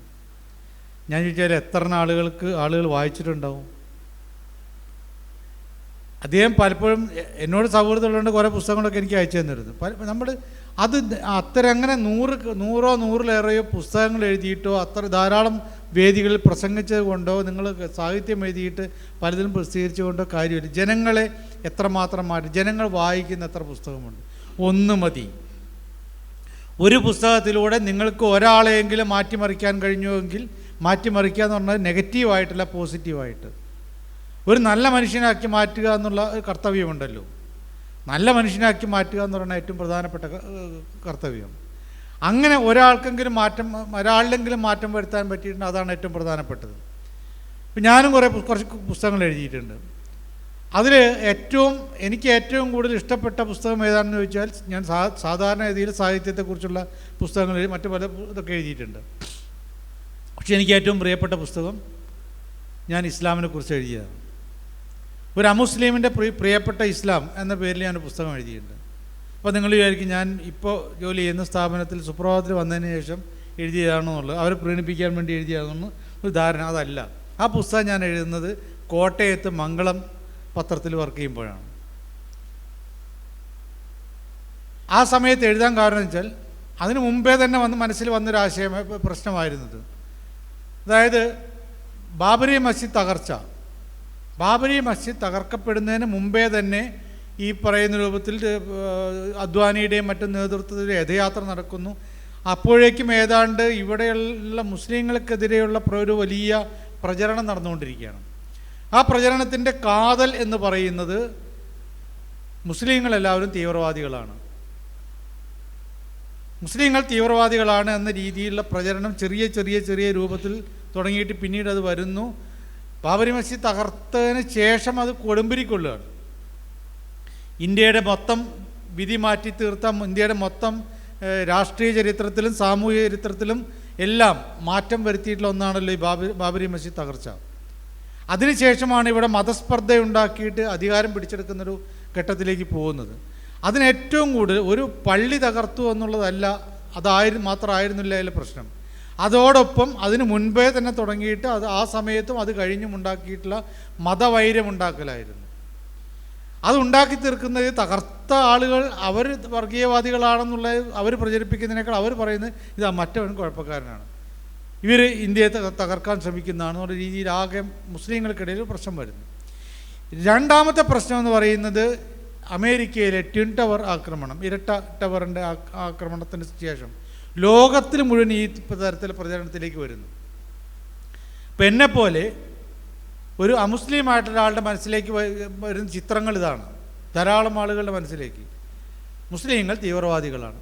ഇപ്പം ഞാനിങ്ങനെ എനിക്കൊരു കൗതുകമായി, എൻ്റെ ഒപ്പം പഠിച്ച എൻ്റെ ഏറ്റവും അടുത്ത കളിക്കൂട്ടുകാരായിട്ടുള്ള ആളുകൾ, എനിക്ക് ഏറ്റവും എൻ്റെ അയൽവാസികൾ നല്ലൊരു ശതമാനം, എൻ്റെ വീടിന് ചുറ്റും നല്ലൊരു ശതമാനം മുസ്ലിം കുടുംബങ്ങളാണുള്ളത്. എൻ്റെ ഒപ്പം ചെറുപ്പം മുതലേ ഞാൻ ഓർമ്മ വെച്ച നാൾ മുതൽ കളിച്ച് വളർന്നതും സ്കൂളിൽ പോയതൊക്കെ ആയിട്ട് ആളുകൾ എൻ്റെ ഏറ്റവും അടുത്ത കൂട്ടുകാരായിട്ടവരൊക്കെ ഇതാണ്. അതിനുശേഷം ഞാൻ ജോലിയിലേക്ക് കേരളത്തിലേക്ക് കയറുന്ന സമയത്ത് മുസ്തഫയാണ് എൻ്റെ ഫോട്ടോഗ്രാഫർ. ഞാൻ നേരത്തെ ഇവിടെ ഉസ്താദ് പറയുമ്പോൾ ഞാനും മുസ്തഫയും കൂടി ഇവിടെ വന്നത്, ഈ സ്ഥാപനം തുടങ്ങുന്നത് കരിപ്പൂർ എയർപോർട്ടിൻ്റെ ആ ഘട്ടത്തിൽ ആ മാസമാണെന്ന് പറഞ്ഞില്ലേ, ഞങ്ങൾ ആണ് ആദ്യമായിട്ട് ഇവിടെ ആ സമയത്ത് ഇടയ്ക്കിടയ്ക്ക് വരുന്ന ആൾ. ഞാനൊരു റിപ്പോർട്ടറും മുസ്തഫ ഫോട്ടോഗ്രാഫറായിട്ട് ഞങ്ങൾ വന്നിട്ട് എൻ്റെ ജീവിതത്തിൽ ഏറ്റവും കൂടുതൽ ഞാൻ വിമാനത്തിൽ സഞ്ചരിച്ചിട്ടുണ്ട്. പക്ഷേ വിമാനത്തിൻ്റെ അടിയിലിരുന്നിട്ട് ഈ വിശ്രമിച്ചത് ജീവിതത്തിൽ ഒരിക്കലേ ഉള്ളൂ. വിമാനം വെയിൽ വേറെ ഒന്നുമല്ല, കഠിനമായ വെയിലിൽ നിന്നും രക്ഷപ്പെടാൻ വേണ്ടിയിട്ട് വിമാനത്തിന് അടി ഇരുന്ന് വിശ്രമിക്കാൻ വേണ്ടി ആഗ്രഹത്തിൽ വന്നതല്ല. വിമാനം വന്നിറങ്ങിയിട്ട് പൊരി വെയിലിൽ നിൽക്കുന്നു. അപ്പോൾ ഭയങ്കര ക്ഷീണം വന്നിട്ട് വിമാനത്തിൻ്റെ അടിയിൽ നിന്ന് വിശ്രമിച്ചത് ഇവിടെയാണ്. അതായത് എയർപോർട്ടിൻ്റെ ഉദ്ഘാടനത്തിന് മുമ്പേ തന്നെ ഞങ്ങളിവിടെ വരാറുണ്ടായിരുന്നു. അപ്പോൾ എൻ്റെ ഏറ്റവും അടുത്ത സുഹൃത്താണ് പി മുസ്തഫ. പിന്നീട് അദ്ദേഹം മനോരമയിലേക്ക് പോയി. ഇങ്ങനെ ധാരാളം ആളുകൾ എനിക്ക് ഏറ്റവും പ്രിയപ്പെട്ടപ്പം ഡോക്ടർ നാസർ യൂസഫ്, കൊണ്ടോട്ടിയിൽ തന്നെയുള്ള പല്ല് ഡോക്ടറായിട്ടുള്ള മുഹമ്മദ്, ഞങ്ങൾ എൻ്റെ വളരെ അടുത്ത സുഹൃത്തിനെ കഠിന സുഹൃത്താണ്, എപ്പോഴും എൻ്റെ വീട്ടിലുണ്ടാവുന്ന ആളാണ്. അപ്പോൾ ഇങ്ങനെ ധാരാളം ആളുകൾ. പിന്നെ നിങ്ങൾക്ക് അറിയാവുന്ന ഹൈദരാജിയെക്കുറിച്ച് നിങ്ങൾക്ക് അറിയുമെന്ന് പറഞ്ഞൂടാ, ഉസ്താദ്മാർക്ക് പല ആൾക്ക് അറിയാം. ഹൈദരാജി വളരെ അടുത്ത ആളായിരുന്നു. അപ്പോൾ അങ്ങനെയുള്ള അപ്പം ഞാൻ ആലോചിക്കുന്നത് എന്താ ഇങ്ങനെ നവാസ് പൂനൂർ, എൻ്റെ ഇപ്പോഴത്തെ എൻ്റെ സഹപ്രവർത്തകനായിട്ട് നവാസ് പൂനൂർ, ഇപ്പം ഇങ്ങനെ എനിക്ക് ഏറ്റവും അടുത്ത ആളുകളൊക്കെ മനുഷ്യത്വത്തിൻ്റെ ഏറ്റവും നല്ല ഉദാഹരണങ്ങളായിട്ട് പറഞ്ഞാൽ ആദ്യം എണ്ണുന്ന പേരുകളൊക്കെ ഇവരുടേതായിരിക്കും. എന്നിട്ട് പിന്നെ എങ്ങനെയാണ് ഈ ഇസ്ലാം ഈ ഭീകരമതമാവുന്നത്, മുസ്ലിങ്ങളെല്ലാവരും ഭീകരന്മാരാവുന്നത് ഒരു ചോദ്യം എൻ്റെ മനസ്സിൽ കിടക്കുക കുറേ ആയിട്ട്. അങ്ങനെ നിൽക്കുമ്പോഴാണ് എനിക്ക് പണ്ടേ തന്നെ എൻ്റെ ഒരു മുസ്ലിം സുഹൃത്തല്ല, എൻ്റെ ഒരു ക്രിസ്ത്യൻ സുഹൃത്ത് തന്ന 2 പുസ്തകങ്ങളുണ്ടായിരുന്നു, 2 ഗ്രന്ഥങ്ങൾ, മതഗ്രന്ഥങ്ങൾ.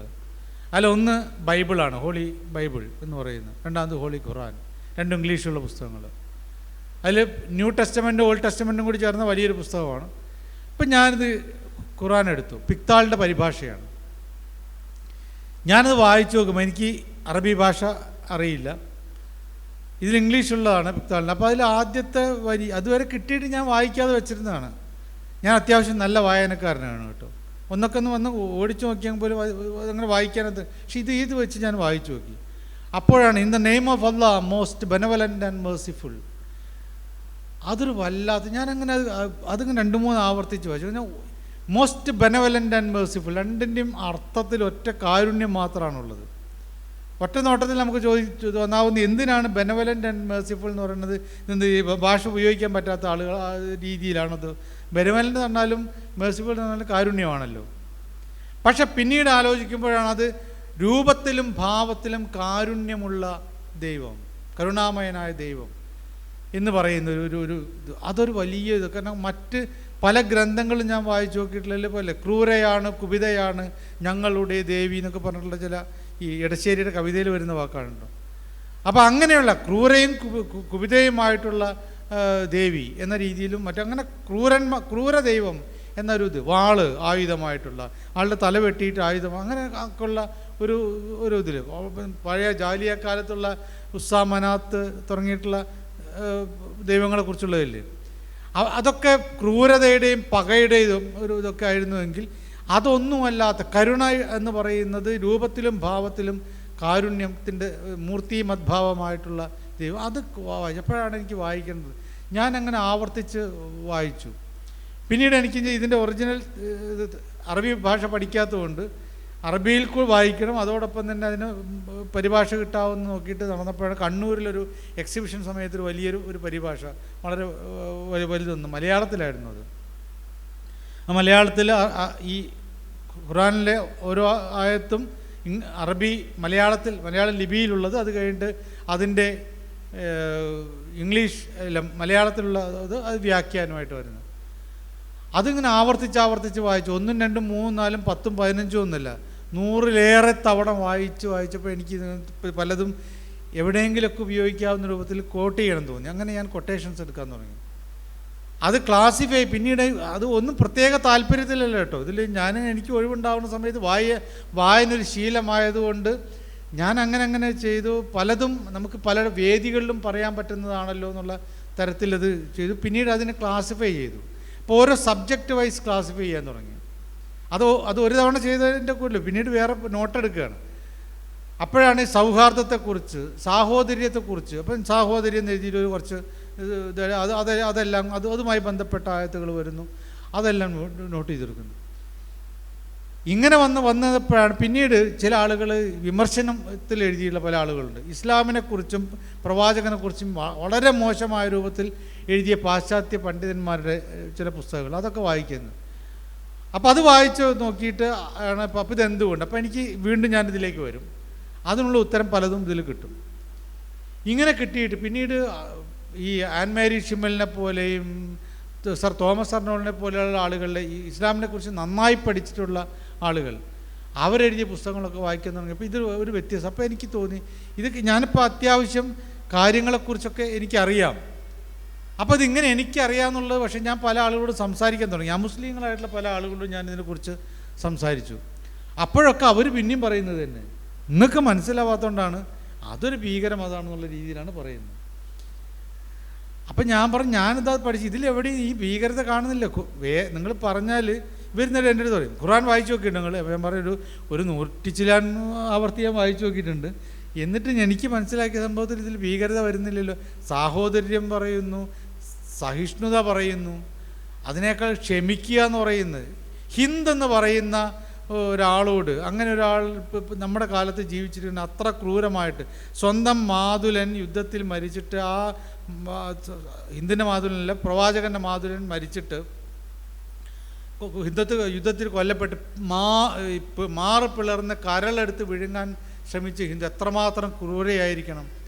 ആ ഹിന്ദിനോട് പോലും മക്ക വിജയത്തിന് ശേഷം അങ്ങേയറ്റത്തെ എന്നോട് പൊറുക്കണം എന്ന് പറയുമ്പോൾ ഒറ്റ വാക്കേ ഉള്ളൂ, നമ്മളാണ് പറയും. ഞാൻ ആലോചിച്ച് നോക്കി, ഞാൻ പറയില്ല. എൻ്റെ ഏറ്റവും പ്രിയപ്പെട്ട ഒരാളോട് ഇത്ര ക്രൂര കൊല്ലുകയും എന്താണ് കരൾ പറിച്ച് വിഴുങ്ങൊന്നും ചെയ്യേണ്ട. എൻ്റെ ഏറ്റവും പ്രിയപ്പെട്ട ഒരാളോട്, എൻ്റെ പിതാവിനോട് അല്ലെ എൻ്റെ മാതാവിനോട് മോശമായി പറഞ്ഞാൽ മതി, അടിക്കേണ്ട കാര്യം പോലില്ല. പറഞ്ഞ ആളെടുത്തിട്ടുള്ള പക എനിക്ക് തീരില്ല. ഞാൻ ആലോചിച്ച് നോക്കിയത്. എന്നോട് പൊറുക്കണം എന്ന് പറയുമ്പോൾ ഞാൻ ഹിന്ദാണ്, എന്നോട് പൊറുക്കണം എന്ന് പറയുമ്പോൾ ഒറ്റ വാക്കല്ലേ പറയുന്നുള്ളൂ, നിന്നോട് പുറത്തിരിക്കുന്നു എന്നാണ് പറയുന്നത്. ആ ഒരു വലിപ്പം എന്ന് പറഞ്ഞാൽ ക്ഷമിക്കുക എന്ന് പറയുന്ന ഒരു വലിയ, അത് ലോകത്തിന് തരുന്ന പാഠം എത്രയാണ്. ഇങ്ങനെ സാഹോദര്യത്തിൻ്റെ ഒരു പ്രദേശത്ത് മുഴുവൻ സാഹോദര്യം സ്ഥാപിക്കുകയാണ്. ഒരു പ്രദേശം, താൻ ജനിച്ചു വളർന്ന പ്രദേശത്ത് നിന്ന് പോലും ശത്രുതയോട് കൂടിയിട്ട് ആളുകൾ ഖുറൈശികൾ ആട്ടിയകറ്റുമ്പോൾ എന്നിട്ട് എത്തിപ്പെടുന്ന സ്ഥലത്ത് അവിടെ സാഹോദര്യം സ്ഥാപിക്കുന്നു. അവിടെ എന്നിട്ട് അവിടെയുള്ള ആളുകൾ ആ സ്വന്തം നാടിൻ്റെ പേര് മാറ്റുന്നു. അവർ മാറ്റിയിട്ട് മദീനത്തുൽ റസൂൽ എന്നാക്കുന്നു, പ്രവാചകൻ്റെ നഗരമെന്ന് മാറ്റാൻ. അത് മാറ്റണമെങ്കിൽ ആ ആളോടുള്ള ആദരവ് എത്രയായിരിക്കും. അപ്പം അങ്ങനെയുള്ളൊരു സംഭവം. അപ്പം ഞാൻ പലരോടും പറയുമ്പോൾ ഇപ്പം എനിക്ക് തോന്നിയത് ശരിയാവില്ല. ഞാൻ മനസ്സിലാക്കിയ ഒരു ഇസ്ലാമിനെക്കുറിച്ച് ആളുകളെ അടുത്ത് അറിയിക്കണം എന്ന് വെച്ച് ഞാനിതിങ്ങനെ എഴുതാൻ തുടങ്ങി. പുസ്തകമാക്കണം എന്ന് പോലും എനിക്ക് അപ്പോഴും ഇതാണ്. എഴുതി വന്നപ്പോൾ ഒരു വലിയ ബൃഹത്തായ പുസ്തകമായി. ഞാൻ കോട്ടയത്ത്, കാരണം കുടുംബമല്ലല്ലോ. എൻ്റെ ജോലി കഴിഞ്ഞാൽ പിന്നെ എനിക്ക് അവിടെ ഇരുന്ന് വായിക്കാൻ ഉറക്കുന്ന അധികം സമയം അങ്ങനെ ഉറങ്ങാറൊന്നുമില്ല. അപ്പോൾ ഇരുന്നിങ്ങനെ ഞാൻ ഒറ്റയ്ക്ക് വേണം ഒരു വീട്ടിലിരിക്കി ഇരുന്നിട്ട് വായനയും എഴുത്തും പിന്നെ ഓഫീസിൽ പോക്കും മാത്രമാണ്. അപ്പം അങ്ങനെയുള്ള സമയത്ത് എനിക്ക് ഈ ഒരു ഇത് ഞാനിങ്ങനെ എഴുതി അവസാനം പുസ്തകം. അപ്പോൾ എൻ്റെ അടുത്ത് വേറൊരു സുഹൃത്ത് വന്നിട്ട് ഇത് നല്ല സംഭവമുള്ള പുസ്തകമാണല്ലോ എന്ന്. അങ്ങനെ അത് കഴിഞ്ഞിട്ട് പിന്നെ ഞാൻ പല പണ്ഡിതന്മാരുടെ അടുത്ത് വായിക്കാൻ കൊടുത്തു. കാരണം ഞാൻ എഴുതുന്ന സംഗതി കുഴപ്പം പിടിച്ചാണെന്നുള്ളത് പറയണമെന്നുണ്ടെങ്കിൽ പണ്ഡിതന്മാരുടെ അടുത്താണ് പറ്റുക. അങ്ങനെ പല ആളും പറയും ഇത് ഗംഭീരമാണ്, ഇത് നിങ്ങൾ പുസ്തകമാക്കണം എന്ന് പറഞ്ഞു. പുസ്തകമാക്കി. സത്യം പറഞ്ഞ് ഞാൻ തന്നെ ഒരു പബ്ലിക്കേഷൻ തുടങ്ങിയത് അത് ഇതേപോലെ എനിക്ക് ഏറ്റവും പ്രിയപ്പെട്ട വേറൊരു പുസ്തകമുണ്ട്, ശ്രീനാരായണ ഗുരുവിനെ കുറിച്ചുള്ളതാണ്. ശ്രീനാരായണ ഗുരുവിനെ ഇപ്പോൾ ഈ ഈഴവ ഗുരുവാക്കാനും ഈഴവ ദൈവമാക്കാനൊക്കെ ഒരു ശ്രമം നടക്കുന്നുണ്ട്. ഇപ്പോഴദ്ദേഹത്തെ ഹിന്ദു ദൈവമാക്കാനായിട്ടുള്ള ഹിന്ദു ദൈവമല്ല ഹിന്ദു സന്യാസിയാക്കാനുള്ള ശ്രമം നടക്കുന്നുണ്ട്. ഭയങ്കരമായി കൊടുമ്പിരി കൊണ്ട് നടന്നുകൊണ്ടിരിക്കുകയാണ്. പക്ഷേ ഈ പറയുന്ന രണ്ട് വിഭാഗക്കാരോടും വലിയ തന്നെ ഇപ്പോൾ ഈഴവ ഗുരുവാക്കാൻ ശ്രമിക്കുന്ന ആളുകളെ തള്ളിയിട്ട് നാട് വിട്ടുപോയ ആളാണ്. ജീവിതത്തിൽ ഇത്തരത്തിലുള്ള എല്ലാ മതങ്ങൾ പല മതസാരവും ഏകം എന്ന് ഉദ്ബോധിപ്പിച്ച ആളാണ്. എല്ലാ മതങ്ങളും പഠിക്കാൻ ശ്രമിച്ചിട്ടുള്ള ആളാണ്. എല്ലാവരും എല്ലാ മതങ്ങളും സമബുദ്ധിയോടും സമഭക്തിയോടും കൂടി പഠിക്കണമെന്ന് പറഞ്ഞ ആളാണ് ശ്രീനാരായണ ഗുരു. ആ ശ്രീനാരായണ ഗുരുവിന് ഉണ്ടായുള്ള തിക്താനുഭവങ്ങളെക്കുറിച്ച് ഞാൻ പുസ്തകം എഴുതിയിരുന്നു. ആ പുസ്തകത്തിൻ്റെ പേര് ഗുരു പൊറുക്കുക എന്നുള്ളതാണ്. അപ്പം അത് പബ്ലിഷ് ചെയ്യാൻ വേണ്ടി ഞാൻ തന്നെ ഒരു പബ്ലിക്കേഷൻ ഉണ്ടാക്കി, പുസ്തകശാല പബ്ലിക്കേഷൻ തന്നെ ഉണ്ടാക്കിയിരുന്നു. അതിലാണ് ഈ പുസ്തകം ഞാൻ പബ്ലിഷ് ചെയ്തത്. നിങ്ങൾ പറഞ്ഞാൽ വിശ്വസിക്കില്ല, ശിവകാശിയിൽ നിന്ന് ബൾക്കായിട്ട് അടിച്ചു കൊണ്ടുവന്നതാണ്. ഗംഭീരമായിട്ട് ചിലവായി. ശിവകാശിയിൽ നിന്ന് നമ്മൾ സാധാരണ പല ആൾക്കാരും ഒരു പുസ്തകം ഇറക്കണമെന്നുണ്ടെങ്കിൽ 100 പുസ്തകം 200 പുസ്തകം 500 പുസ്തകം 1000 പുസ്തകമൊക്കെയാണ് അടിക്കുക. എൻ്റെ പല പുസ്തകങ്ങളും 1000 പുസ്തകം വെച്ചിട്ടാണ് അടിച്ചിരുന്നത്. പക്ഷേ ഇത് ബൾക്കായിട്ട് അടിച്ച് കൊണ്ടുവന്നിട്ട് അത് വളരെ എളുപ്പത്തിൽ എൻ്റെ നെറ്റ്വർക്ക് മാത്രം ഉപയോഗിച്ചിട്ട് അത് ഗംഭീരമായിട്ട് പോയി. അത് തിരൂരിലൊക്കെ ഉള്ള ഒരു പിന്നെ കുഞ്ഞിപ്പ എന്ന് പറയുന്ന ഒരു ഞാൻ കണ്ടിട്ടില്ല അദ്ദേഹത്തെ. അദ്ദേഹം ഇത് വേറെ എവിടെ നിന്ന് വാങ്ങിയിട്ട് പിന്നീട് എനിക്ക് കുറച്ച് പുസ്തകം വേണമെന്നാണ് അദ്ദേഹം VPP പ്രകാരം പല ആളുകളുടെ അഡ്രസ്സ് അയച്ചു തരാണ്. അത് അയച്ചിട്ട് ഇഷ്ടം പോലെ പോയി. ഞാൻ എൻ്റെ പുസ്തകം ചിലവായതിനെക്കുറിച്ചല്ല ഞാൻ ചെയ്തതിൽ ഏറ്റവും നല്ലത്, ഞാൻ ഈ സന്ദേശം വേണമെങ്കിൽ എനിക്കും പറയാമല്ലോ. മുസ്ലിങ്ങളെ വിശ്വസിക്കാൻ പറ്റില്ല, ഭയങ്കര തീവ്രവാദികളാണ്. ഇസ്ലാം എന്ന് പറഞ്ഞാൽ ഭയങ്കര കുഴപ്പമുള്ള ആണ്. ഖുറാനിൽ എന്തൊക്കെയാണ് എഴുതിയതെന്ന് അറിയാമോ എന്നൊക്കെ പറഞ്ഞാൽ എനിക്ക് പറയാം. വായിക്കാത്തവനാണ് ഇതൊക്കെ പറയുന്നത്. ഞാൻ വായിച്ച ആളാണ്. 100-ലേറെ 200 ഒക്കെ ഞാൻ എണ്ണിയിട്ടില്ല, അത്ര തവണ ഞാൻ ഇപ്പോഴും വായിക്കുന്നതാണ്. ഇത് ഓരോ രീതിയിൽ ഞാൻ പഠിത്ത കാലത്ത് എൻ്റെ വായന വേറെ രീതിയിൽ വായിക്കുന്നതിനെ കുറിച്ച് ആലോചിച്ചു. ചില യുക്തിവാദികൾ പറഞ്ഞു നിങ്ങൾ ഈ പിന്നെ ആധ്യാത്മിക രീതിയിലുള്ള സംഭവങ്ങളെക്കുറിച്ച്. പക്ഷേ യുക്തിവാദത്തിൻ്റെ രീതിയിൽ നോക്കി നമ്മൾ യുക്തിവാദി നോക്കിയാൽ എന്താവും എന്നുള്ള കാര്യം ഞാൻ അദ്ദേഹത്തോട് അവിടെ വെച്ചിട്ട്, ഒരു യുക്തിവാദിക്ക് നിഷേധിക്കാൻ പറ്റുന്ന കാര്യമാണോ നിങ്ങൾക്ക് വേറെ ആളുടെ സാഹോദര്യം വേണ്ട എന്നുള്ളത് താല്പര്യമുണ്ടോ എന്ന് ചോദിച്ചു. പറഞ്ഞാൽ സാഹോദര്യം വേണം, നിങ്ങൾ മറ്റുള്ളവനോട് കാരുണ്യം വേണം എന്നുള്ള ആഗ്രഹിക്കുന്നുണ്ടോ? യുക്തിവാദികൾക്ക് കാരുണ്യം വേണ്ടെന്നാണെങ്കിൽ നിങ്ങൾക്ക് പറ്റിയതല്ല അത്. അങ്ങനെ ഓരോന്നും ചോദിച്ചപ്പോൾ അദ്ദേഹത്തിനൊക്കെ ഞാൻ പറഞ്ഞത് ഇത് തന്നെയാണത്. മറ്റുള്ളവനോട് ക്ഷമിക്കുക, നല്ലൊരു മനുഷ്യനാവുക എന്നുള്ളതാണോ? അപ്പം ഞാനിപ്പോൾ പിന്നീട് ആ രീതിയിൽ ഉള്ള ഒരു പഠനം നടത്തിക്കൊണ്ടിരിക്കുന്നത്. അപ്പോൾ സത്യത്തിൽ ഞാൻ പറഞ്ഞില്ല, നേരത്തെ പറഞ്ഞ ഒരാളെക്കുറിച്ചാണല്ലോ പറഞ്ഞത്. ധാരാളം പുസ്തകങ്ങൾ എഴുതുക എന്നുള്ളതല്ല നിങ്ങൾ ചെയ്യേണ്ടത്. നിങ്ങൾ നന്നായിട്ട് വായിക്കുക. വായിച്ചു കഴിഞ്ഞാൽ നമുക്ക് എഴുതാതിരിക്കാൻ പറ്റില്ല. ഇപ്പം എൻ്റെ ജീവിതത്തിൽ ചെയ്ത നല്ല കർമ്മങ്ങളിൽ എന്ത് എന്ന് ചോദിച്ചാൽ ഇതാണ്. ആദ്യം പറയുന്ന പുസ്തകം തന്നെയാണ്. ഒരു മുസ്ലിം ഞാൻ നിങ്ങളുടെ മുമ്പിൽ വെച്ചിട്ട് വെറുതെ മുസ്ലിങ്ങളെ പൊക്കി പറയുന്നില്ല, അല്ലെങ്കിൽ ഇസ്ലാമിനെ പൊക്കി പറയില്ല. ഞാൻ പറയുന്നത് ഒരു ലോകം മുഴുവൻ മുസ്ലിങ്ങളെ തീവ്രവാദികളാണ്, ഇവരെ കൊല്ലണം, കടന്നു പുറത്ത്, പിന്നെ പാകിസ്ഥാനിലേക്ക് മറ്റിടത്തേക്ക് എന്നൊക്കെ പറയുന്ന ആക്രോശം കൂടി വരുന്ന സമയത്ത് ഞാൻ പറയുന്നത് ഇപ്പോൾ ഇവിടെ കേൾക്കുന്ന കൂടെ ചിലപ്പോൾ നിങ്ങൾ പുറത്തേക്ക് എത്തിച്ചാൽ കേൾക്കുമല്ലോ, ആ ആളുകൾ അറിയാനും കൂടിയാണ് ഞാൻ നടത്തുന്ന ചർച്ചകളിലൊക്കെ നടത്താറുള്ള. ഞാനൊരു യൂട്യൂബ് ചാനൽ തുടങ്ങി, എൻ്റെ കോളം പോലും ഇതിനു വേണ്ടി തന്നെ. കാരണം ഇത് മനുഷ്യന്മാർക്കിടയിൽ വേലിക്കെട്ട്. ഞാൻ ഈ പുസ്തകം അവസാനിപ്പിക്കുന്നതാണ്.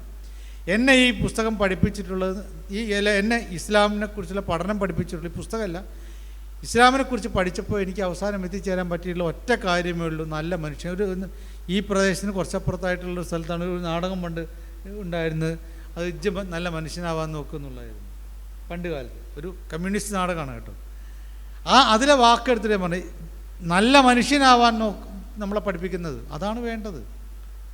നല്ല മനുഷ്യനാവാനല്ലാതെ ചീത്ത മനുഷ്യനാവാൻ ഇസ്ലാം പഠിപ്പിക്കുന്നില്ല. അപ്പം അങ്ങനെ ഒരു കാര്യം ആളുകളിലേക്ക് എത്തിക്കുക. അപ്പം നമ്മൾ എന്ത് കാര്യമാണെങ്കിലും ആളുകളിലേക്ക് എത്തിക്കുന്നത് നന്മയായിരിക്കണം. ഇപ്പോൾ നിങ്ങളൊക്കെ നല്ല എഴുത്തുകാരാവാൻ ആഗ്രഹിക്കുന്ന ഒരു പക്ഷേ ആയിരിക്കാം. അപ്പോൾ ചെയ്യേണ്ടത്, നിങ്ങൾക്ക് പഠിക്കുന്ന ഇംഗ്ലീഷ് സാഹിത്യം പഠിക്കുന്ന ആളുകളാണല്ലോ, ഷേക്സ്പിയർ പഠിക്കുന്നുണ്ട്. ഷേക്സ്പിയറിൻ്റെ ഇല്ലേ ധാരാളം കൃതികൾ ഒരു പക്ഷേ നിങ്ങൾ ഇതിൻ്റെ ഇടയിൽ പഠിച്ചിട്ടുണ്ടാവും, അല്ലെങ്കിൽ മുഴുവൻ വായിച്ചിട്ടുണ്ടാവും. എനിക്ക് ഏറ്റവും പ്രിയപ്പെട്ട സാഹിത്യകാരനാണ് ഷേക്സ്പിയർ. അദ്ദേഹത്തിൻ്റെ ജൂലിയസ് സീസറിലെ മാർക്ക് ആൻ്റണി, സീസറുടെ മൃതദേഹമായിട്ട് വരുന്ന മാർക്ക് ആൻ്റണി ആളുകൾക്കിടയിൽ നടത്താൻ ആൻ്റണി സ്പീച്ച് എന്നാണ് പറയുക. ശരിക്കും പറഞ്ഞാൽ എങ്ങനെയാണ് ഒരു സമൂഹത്തെ മുഴുവൻ മാറ്റിമറിക്കാൻ പറ്റുക, വാക്കുകൊണ്ട് മാറ്റിമറിക്കാൻ പറ്റുക എന്നുള്ളതിന് ലോകത്തിലെ ഒറ്റ തെളിവ്, ഏറ്റവും എടുത്തു പറയാവുന്ന ഏറ്റവും വലിയ തെളിവെന്ന് ഒരു പ്രസംഗത്തിലൂടെ മാറ്റിമറിച്ച ആളാണ് മാർക്ക് ആൻ്റണി. ആൻ്റണിയുടെ പ്രസംഗം തുടങ്ങുന്നത് ഇങ്ങനെയാണ്. ഞാൻ പറയേണ്ടല്ലോ, നിങ്ങൾ അറിയണേ, ഇംഗ്ലീഷ് സാഹിത്യം പഠിച്ചിട്ടുള്ള ആൾക്കാർക്ക് അറിയാവുന്നതാണ്. Friends, Romans, countrymen. I came to bury Caesar, not to praise him. ഈ ഇതിൽ നോക്കൂ, നമ്മളിത് ഒരു സാഹിത്യകാരൻ ഷേക്സ്പിയറുടെ ഇത് ആന്റണി പറഞ്ഞല്ലോ, ഷേക്സ്പിയർ എഴുതിയതാണ്. ഷേക്സ്പിയർ ഈ ആന്റണി സ്പീച്ച് തുടങ്ങുമ്പോൾ അത് ഉപയോഗിക്കുക ആദ്യത്തെ വാക്ക് എന്തൊക്കെ തരത്തിൽ ഉപയോഗിക്കാം, പ്രിയപ്പെട്ടവരെന്നോ അല്ലെങ്കിൽ പലതും ഉപയോഗിക്കാമല്ലോ. അദ്ദേഹം ഉപയോഗിക്കുന്ന അല്ലെ മാർക്കാണിയുടെ പ്രസംഗം തുടങ്ങുമ്പോൾ ആദ്യത്തെ വാക്ക് ഫ്രണ്ട്സ്. ഒരു സമൂഹത്തോട്, ഈ സമൂഹം എങ്ങനെയുള്ളതാണ്? ജൂലിയസ് സീസറുടെ മൃതദേഹം കിട്ടിക്കഴിഞ്ഞാൽ കൊത്തി നുറുക്കിയിട്ട് 10,000 കഷ്ണങ്ങളാക്കിയിട്ട് മാറ്റാൻ അത്രയും ക്രൂരമായിട്ട് ബാക്കിയുള്ള ഈ കാഷ്യസും ഈ മറ്റും ഭീകരമായ രൂപത്തിൽ ചിത്രീകരിച്ചിട്ട് ഇയാൾ രാജ്യദ്രോഹിയാണ്, ഇയാൾ ഈ നമ്മുടെ സമൂഹത്തിന് ദ്രോഹം ചെയ്ത ആളാണെന്ന് സ്ഥാപിച്ചെടുത്തതിന് ശേഷമാണ്. ബ്രൂട്ടസൊക്കെ അങ്ങനെയാണല്ലോ സ്ഥാപിച്ചത്. അങ്ങനെ ഇദ്ദേഹത്തിൻ്റെ മൃതശരീരം കിട്ടിക്കഴിഞ്ഞാൽ വെട്ടി നുറുക്കിയിട്ട് 10,000 കഷ്ണമാക്കിയിട്ട് നുറുക്കാനുള്ള ഈ ദേഷ്യത്തിൽ നിൽക്കുന്ന ആളുകളാണ്, വെട്ടാൻ വരുന്ന പോത്തുകളാണ്. അവരുടെ അടുത്താണ് ഈ മൃതദേഹമായിട്ട് വന്നിട്ട് മാർക്ക് ആന്റണി പറയുന്നത് ഫ്രണ്ട്സ് എന്നുള്ള വാക്കോട് കൂടിയിട്ട്, നിങ്ങളും ഞാനും സുഹൃത്തുക്കളാണ്.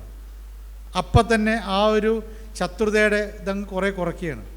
രണ്ടാമത്തേത് ഈ റോമക്കാരുടെ ഏറ്റവും പ്രധാനപ്പെട്ട ഒരു എല്ലാ ആളുകളുടെയും രാജ്യസ്നേഹമാണല്ലോ.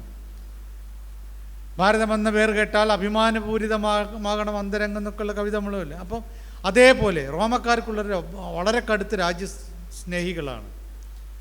അവരോട് റോമൻസ് എന്ന് പറയുമ്പോൾ സ്വാഭാവികമായിട്ട് അവരുടെ രാജ്യസ്നേഹം അവിടെ ഉയർന്നു. അപ്പോൾ വെട്ടാൻ വരുന്ന ആളുകൾ പെട്ടെന്ന് ഒറ്റയടിക്ക് അവിടെ നിൽക്കും. അടുത്ത് പറയുന്നത് കൺട്രിമാൻ. അത് വേറെ ഒരു ഇതിൽ പറഞ്ഞ ഏതൊരു സിനിമയിലുള്ള പോലെ കൺട്രികൾ എന്നുള്ള അർത്ഥത്തിലല്ല, 2 countries എന്നുള്ള അർത്ഥത്തിലല്ല.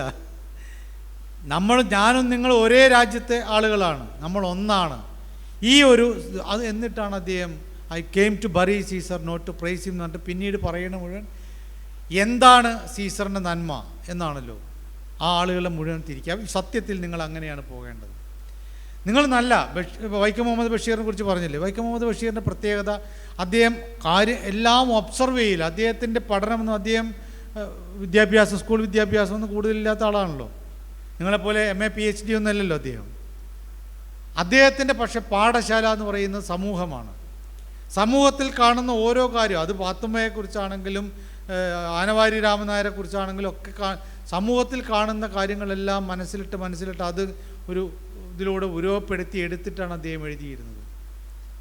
ബഷീർ ഏറ്റവും നല്ല വളരെ ബഷീർ ആരോടും എനിക്ക് എൻ്റെ ചെറുപ്പം മുതൽ തന്നെ വളരെ അടുത്ത ബന്ധമുള്ള ആളാണ് ബഷീർ. എന്നോട് ഇതുവരെ സാഹിത്യം സംസാരിച്ചിട്ടില്ല. ഞാൻ പഠിക്കുന്നത് സാഹിത്യം ആണെന്ന് അറിഞ്ഞിട്ട് പോലും എന്നോട് സാഹിത്യം സംസാരിച്ച പുസ്തകങ്ങളെക്കുറിച്ച് സംസാരിക്കാറില്ല. നാട്ടുവർത്താനം പറയും. ഈ നാട്ടുവർത്താനം പറയലിലൂടെ എല്ലാ കാര്യങ്ങളും അതാണ് അദ്ദേഹത്തിൻ്റെ എഴുത്തിൽ പോലുള്ള ലാളിത്യം. നമ്മൾ കാര്യങ്ങൾ ഉൾക്കൊള്ളാൻ ശ്രമിക്കുക. അത് പുസ്തകത്തിലൂടെ ആവാം, അല്ലാതെയാവാം, എങ്ങനെയോ ആവാം. നന്നായിട്ട് ഉൾക്കൊള്ളുക. ഒരു അനുഭവം കൂടി പറഞ്ഞിട്ട് ഞാൻ ഒരു അനുഭവമല്ല, ഒരു അവസ്ഥ നിങ്ങളെ ബോധ്യപ്പെടുത്തേണ്ട അവസ്ഥ. ഞാൻ മാധ്യമപ്രവർത്തനം തുടങ്ങി കുറേ കാലമായി, 35-36 കൊല്ലമായി. നമ്മളൊക്കെ ഈ രംഗത്തേക്ക് വരുമ്പോൾ ഉണ്ടായിരുന്ന ചില പരമാവധി വായിച്ചില്ലെങ്കിൽ ആളുകൾക്ക് എന്ത് തോന്നുന്നുള്ളായിരുന്നു. പല ആളുകളും ചോദിക്കും, നിങ്ങൾ എന്നെ പുസ്തകം വായിച്ചോ എന്നാണ് ആളുകൾ ചോദിക്കുക. പക്ഷേ ഇപ്പോഴത്തെ ആളുകളുടെ സ്ഥിതി, ഞാൻ ആളുടെ പേരും ഒന്നും പറയില്ല, നിങ്ങളിനിപ്പോൾ അത് എവിടെയും പറയും വേണ്ട. ഞാനൊരു സ്ഥലത്ത് ജോലി ചെയ്യുന്നതിനിടയിൽ ഏത് സ്ഥാപനത്തിൽ നിന്നും പറയില്ല, കാരണം അപ്പോഴൊക്കെ നിങ്ങൾക്കൊരു പക്ഷേ പിടികിട്ടിപ്പോവും. ഒരാൾ ഇൻറ്റേൺഷിപ്പിന് വന്നു, ഇൻറ്റേൺഷിപ്പ് കഴിഞ്ഞിട്ട് പിന്നെ അവിടെ ജോലിക്ക് കയറണം. അപ്പോൾ ഞാൻ ചോദിച്ചാൽ എവിടെയാണ് പഠിച്ചുള്ളത്? അപ്പോൾ ആൾ MCJ കഴിഞ്ഞ ആളാണ്. അപ്പോൾ MCJ എന്ന് പറയുമ്പോൾ ഭയങ്കര ഇതിലാണ്, PG ഇൻ ജേർണലിസം ആണല്ലോ, മാസ് കമ്മ്യൂണിക്കേഷൻ ആണല്ലോ, മാസ് കമ്മ്യൂണിക്കേഷൻ ജേർണലിസമാണ്. അപ്പോൾ master in communication and journalism. അപ്പോൾ ചോദിച്ചാൽ എന്താ പഠിച്ചോ? ഞാൻ MCJ കഴിഞ്ഞു. അപ്പം പറയുമ്പോഴൊക്കെ നല്ല ഉഷാറായിട്ടാണ് പറയുന്നത്. അപ്പോൾ ഞാൻ ചോദിച്ചു ഇങ്ങനെ ലാംഗ്വേജ് എങ്ങനെ, പത്രപ്രവർത്തനമൊന്നും എനിക്കറിയണ്ട. ഞാൻ പറഞ്ഞു നിങ്ങൾ MCJ ക്ലാസ്സിൽ എന്തെടുക്കുന്നുള്ളത് എനിക്കറിയാം, കാരണം ഞാൻ പലയിടത്തും പോയിട്ട് ക്ലാസ് എടുക്കാറ്. അപ്പോൾ അവിടെ എന്ത് പഠിപ്പിക്കാൻ സാധ്യതയുള്ളവരെ എനിക്കറിയാം. പത്രപ്രവർത്തനം ഞാൻ പഠിപ്പിക്കും. പക്ഷേ എനിക്കറിയേണ്ടത് നിങ്ങൾക്ക് ഭാഷ അറിയാവോ എന്നുള്ളത്. പിന്നെ ഞങ്ങൾക്ക് PGക്ക് വരെ ഭാഷയുണ്ടെങ്കിൽ ഇംഗ്ലീഷ് അറിയാം, മലയാളം അറിയാം, ഹിന്ദി അറിയാം, അങ്ങനെ പലതും പറഞ്ഞു. ഞാൻ പറഞ്ഞു ഒരു ടെസ്റ്റ് നടത്തും. ഇംഗ്ലീഷിൽ നിന്ന് മലയാളത്തിലേക്കും മലയാളത്തിൽ നിന്ന് ഇംഗ്ലീഷിലേക്കും ഓരോ ആർട്ടിക്കിൾ, വലുതല്ല ചെറുത്, ട്രാൻസ്ലേറ്റ് ചെയ്യണം. ഞാൻ ഏത് ആൾ വന്നാലും അവിടെ പിന്നെ ട്രെയിനിങ്ങിന് വന്നാലും ഈ ഇൻറ്റേൺഷിപ്പാണെങ്കിൽ ഞാൻ ആദ്യ സാധനം ചെയ്യിക്കും. എനിക്കറിയേണ്ടത് ഭാഷ അറിയാൻ പറ്റുമെന്നുള്ളതാണ്. ഇദ്ദേഹം പിന്നെ ചെയ്യാന്ന് പറഞ്ഞു, പോയിട്ട് കൊണ്ടുവന്നാൽ ചെയ്തു തന്നു. അന്ന് സുർജേവാല ഈ രാജസ്ഥാനിലെ കോൺഗ്രസിനകത്ത് പ്രശ്നങ്ങൾ പരിഹരിക്കാൻ വേണ്ടിയിട്ട് കോൺഗ്രസിൻ്റെ വക്താവായിട്ട് സുർജേവാല അത് പരിഹരിക്കുന്നതിനെക്കുറിച്ച് നടത്തിയിട്ടുള്ളൊരു പത്രസമ്മേളനമായിരുന്നു. അതിൽ സുർജേവാല സെറ്റ് എന്ന് പറഞ്ഞിട്ട് ഇങ്ങനെ ചില കാര്യങ്ങൾ രാജസ്ഥാനിലെ ചില ഇഷ്യൂസിനെ കുറിച്ച് പറയുന്നത്. ഞാൻ ഇദ്ദേഹം എഴുതി തന്ന കൊടുത്ത എനിക്കറിയാലോ എന്താണെന്നുള്ളത്. എഴുതി തന്ന സംഗതി വായിച്ചപ്പോൾ സുർജേവാല പിന്നെ നാളെ രാജസ്ഥാനിൽ പോകുമെന്ന്. അപ്പോൾ ഞാൻ കൊടുത്ത സാധനം തെറ്റിയോ? സുർജേവാല സെഡ് എന്നുള്ളതാണ് ആ സെൻറ്റൻസിൽ. ഞാൻ ഒന്നും കൂടി ആ ഒറിജിനൽ എടുത്ത് വായിച്ചു. അപ്പോൾ അവിടെ അതിൽ സെഡാണ്. ഞാൻ പറഞ്ഞു ഇതിലിങ്ങനെയാണല്ലോ. അപ്പോൾ ഞാൻ സെഡ് എന്ന് പറഞ്ഞ വാക്കിന് അർത്ഥം അറിയുന്നു. ഞാൻ പലരോടും പല ആൾക്കും അത് വിശ്വസിക്കാൻ പറ്റിയില്ല. സത്യമാണ് പറയുന്നത്. സുർജേവാല സെഡ് എന്ന് പറഞ്ഞിട്ട് അതിൻ്റെ അർത്ഥം അദ്ദേഹം എഴുതി.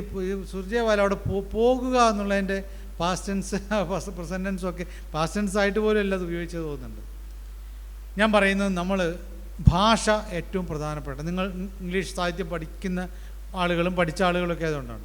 നമുക്ക് നന്നായിട്ട് ഭാഷ പഠിച്ചത് കൊണ്ട് കാര്യമില്ല. സർട്ടിഫിക്കറ്റ് അല്ല പ്രശ്നം.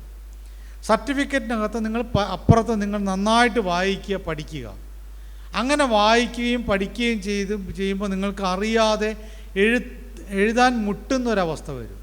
അപ്പോൾ മാത്രം എഴുതുക. ഞാനിവിടെ പറയാൻ ശ്രമിച്ചത് 126 പുസ്തകങ്ങൾ എഴുതിയിട്ട് ആളുടെ പുസ്തകം എത്ര ആളുകൾ വായിച്ചിട്ടുണ്ട് എന്ന് എനിക്ക് തന്നെ അദ്ദേഹത്തോട് ചോദിക്കാൻ വേണ്ടി വന്നിട്ടുണ്ട്. വേറൊരു സാഹിത്യകാരി എന്നോട് പറഞ്ഞു, അഴീക്കോട് മാഷ് എന്നോട് പറഞ്ഞു, ഞാൻ എഴുതിയതിനേക്കാൾ കൂടുതൽ പുസ്തകം നീ ഇപ്പോൾ എഴുതിയല്ലോ എന്ന് പറഞ്ഞു. അപ്പം ഞാൻ പറഞ്ഞു അഴീക്കോട് മാഷ് എഴുതിയ പുസ്തകം എവിടെ കിടക്കുന്നു, നിങ്ങൾ എഴുതിയ പുസ്തകം എവിടെ കിടക്കുന്നു? ഇത് പുസ്തകത്തിൻ്റെ എണ്ണമല്ല, പുസ്തകത്തിൻ്റെ വലിപ്പം എന്ന് പറയുന്ന അതിൻ്റെ തടിയുമല്ല, ചെറുത് മതി. സുമാർ അഴീക്കോട് എഴുതിയൊരു പുസ്തകമുണ്ട്, വായനയുടെ സ്വർഗത്തിൽ.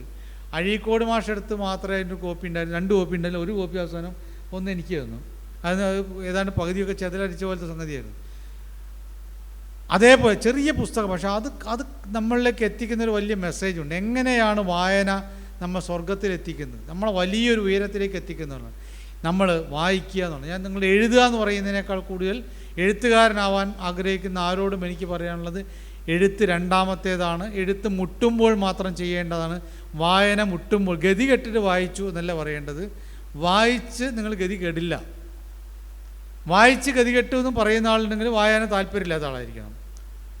വായന നിങ്ങൾക്ക് അതിപ്പം പഴയ പോലെ ആവണമെന്നില്ല. ഇപ്പം നിങ്ങൾ മൊബൈലിൽ വായിച്ചാലും മതി.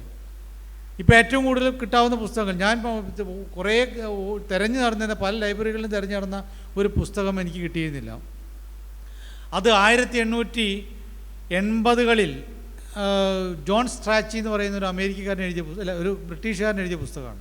അദ്ദേഹത്തിൻ്റെ പ്രസംഗങ്ങളുടെ ഇന്ത്യയെക്കുറിച്ച് എഴുതിയ പുസ്തകം. ഇനി അതിൻ്റെ പേര് ഇന്ത്യ എന്നുള്ളതാണ്. ഞാൻ നോക്കിയിട്ടാണ് കിട്ടിയിരുന്നത്. പക്ഷേ പിന്നീട് ഞാൻ ഇതിനെക്കുറിച്ച് കുറേ കൊട്ടേഷൻസ് എനിക്കറിയാം.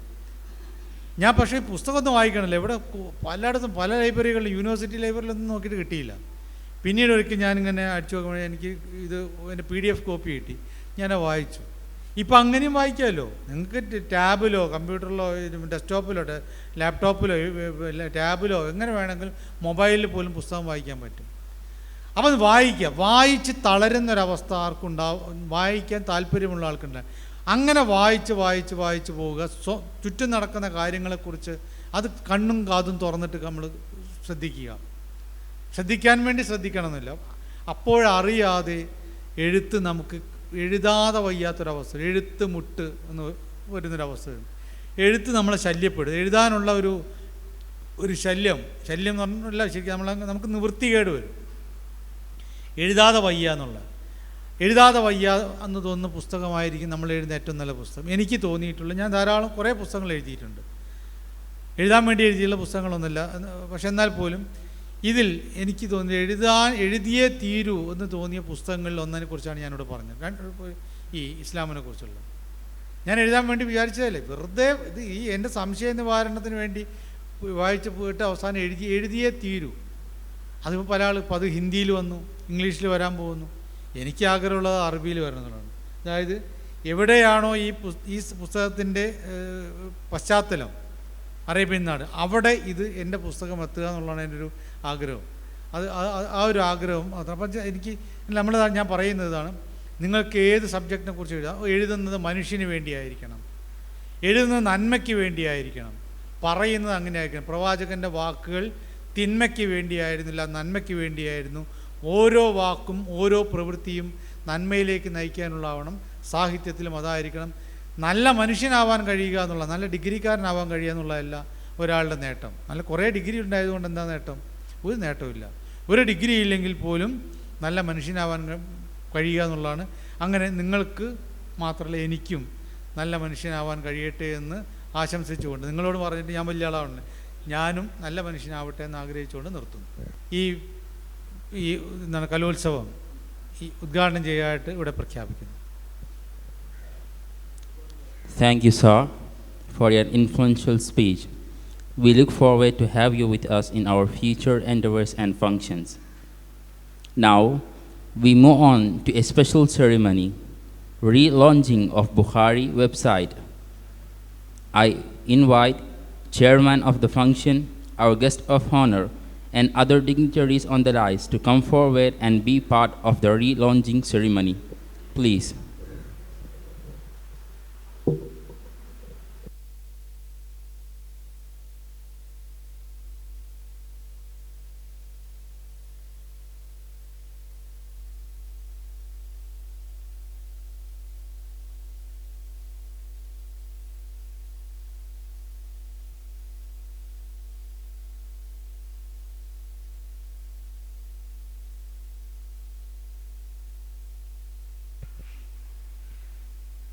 അല്ലാഹു അക്ബർ അല്ലാഹു അക്ബർ അല്ലാഹു അക്ബർ അല്ലാഹു അക്ബർ വലില്ലാഹിൽ ഹംദ്.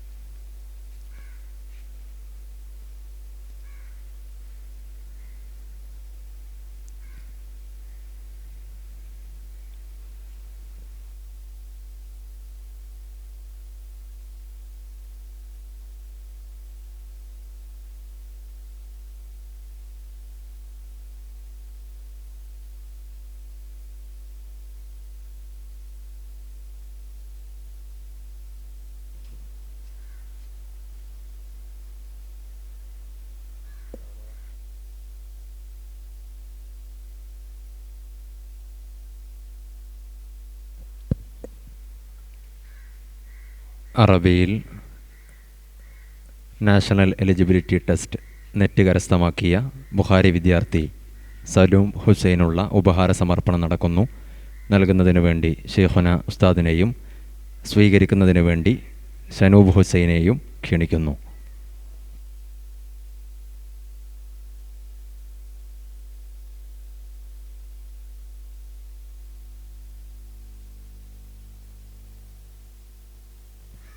അല്ലാഹു അക്ബർ അല്ലാഹു അക്ബർ അല്ലാഹു അക്ബർ വലില്ലാഹിൽ ഹംദ്. ആശംസകൾ അറിയിക്കുന്നു. അഹ്സനി ഉസ്താദ് ക്ഷണിക്കുന്നു.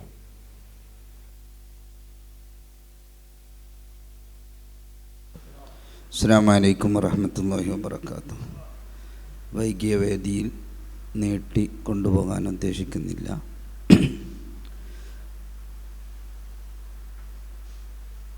വർഷങ്ങളായി നമ്മുടെ വിദ്യാർത്ഥികൾ ഓരോ വർഷവും അവരുടെ സാഹിത്യ കഴിവുകൾ പരിപോഷിപ്പിക്കുന്നതിൻ്റെ ഭാഗമായി ദിവസങ്ങളോളം നീണ്ടു നിൽക്കുന്ന മാറ്റുരക്കൽ ഈ കോവിഡ് കാലത്തും തളരാതെ തന്നെ കഴിയും വിധം നടത്താൻ തീരുമാനിക്കുകയും അതിൻ്റെ ഉദ്ഘാടന വേദിയിൽ പങ്കെടുക്കാൻ നമുക്കൊക്കെ ഭാഗ്യമുണ്ടാവുകയും ചെയ്തു. അല്ലാഹു ഈ സംരംഭം സമ്പൂർണ്ണമായി വിജയിപ്പിക്കുകയും നമ്മുടെ സ്ഥാപനത്തിൽ നിന്ന് പഠനം പൂർത്തിയാക്കുന്ന മുഴുവൻ കുട്ടികൾക്കും എല്ലാവിധ നന്മയുടെ അവസരങ്ങളും നാഥൻ നൽകുമാറാകട്ടെ എന്ന് പ്രാർത്ഥിച്ചുകൊണ്ട് ഞാൻ അവസാനിപ്പിക്കുന്നു. അസ്സലാമു അലൈക്കും.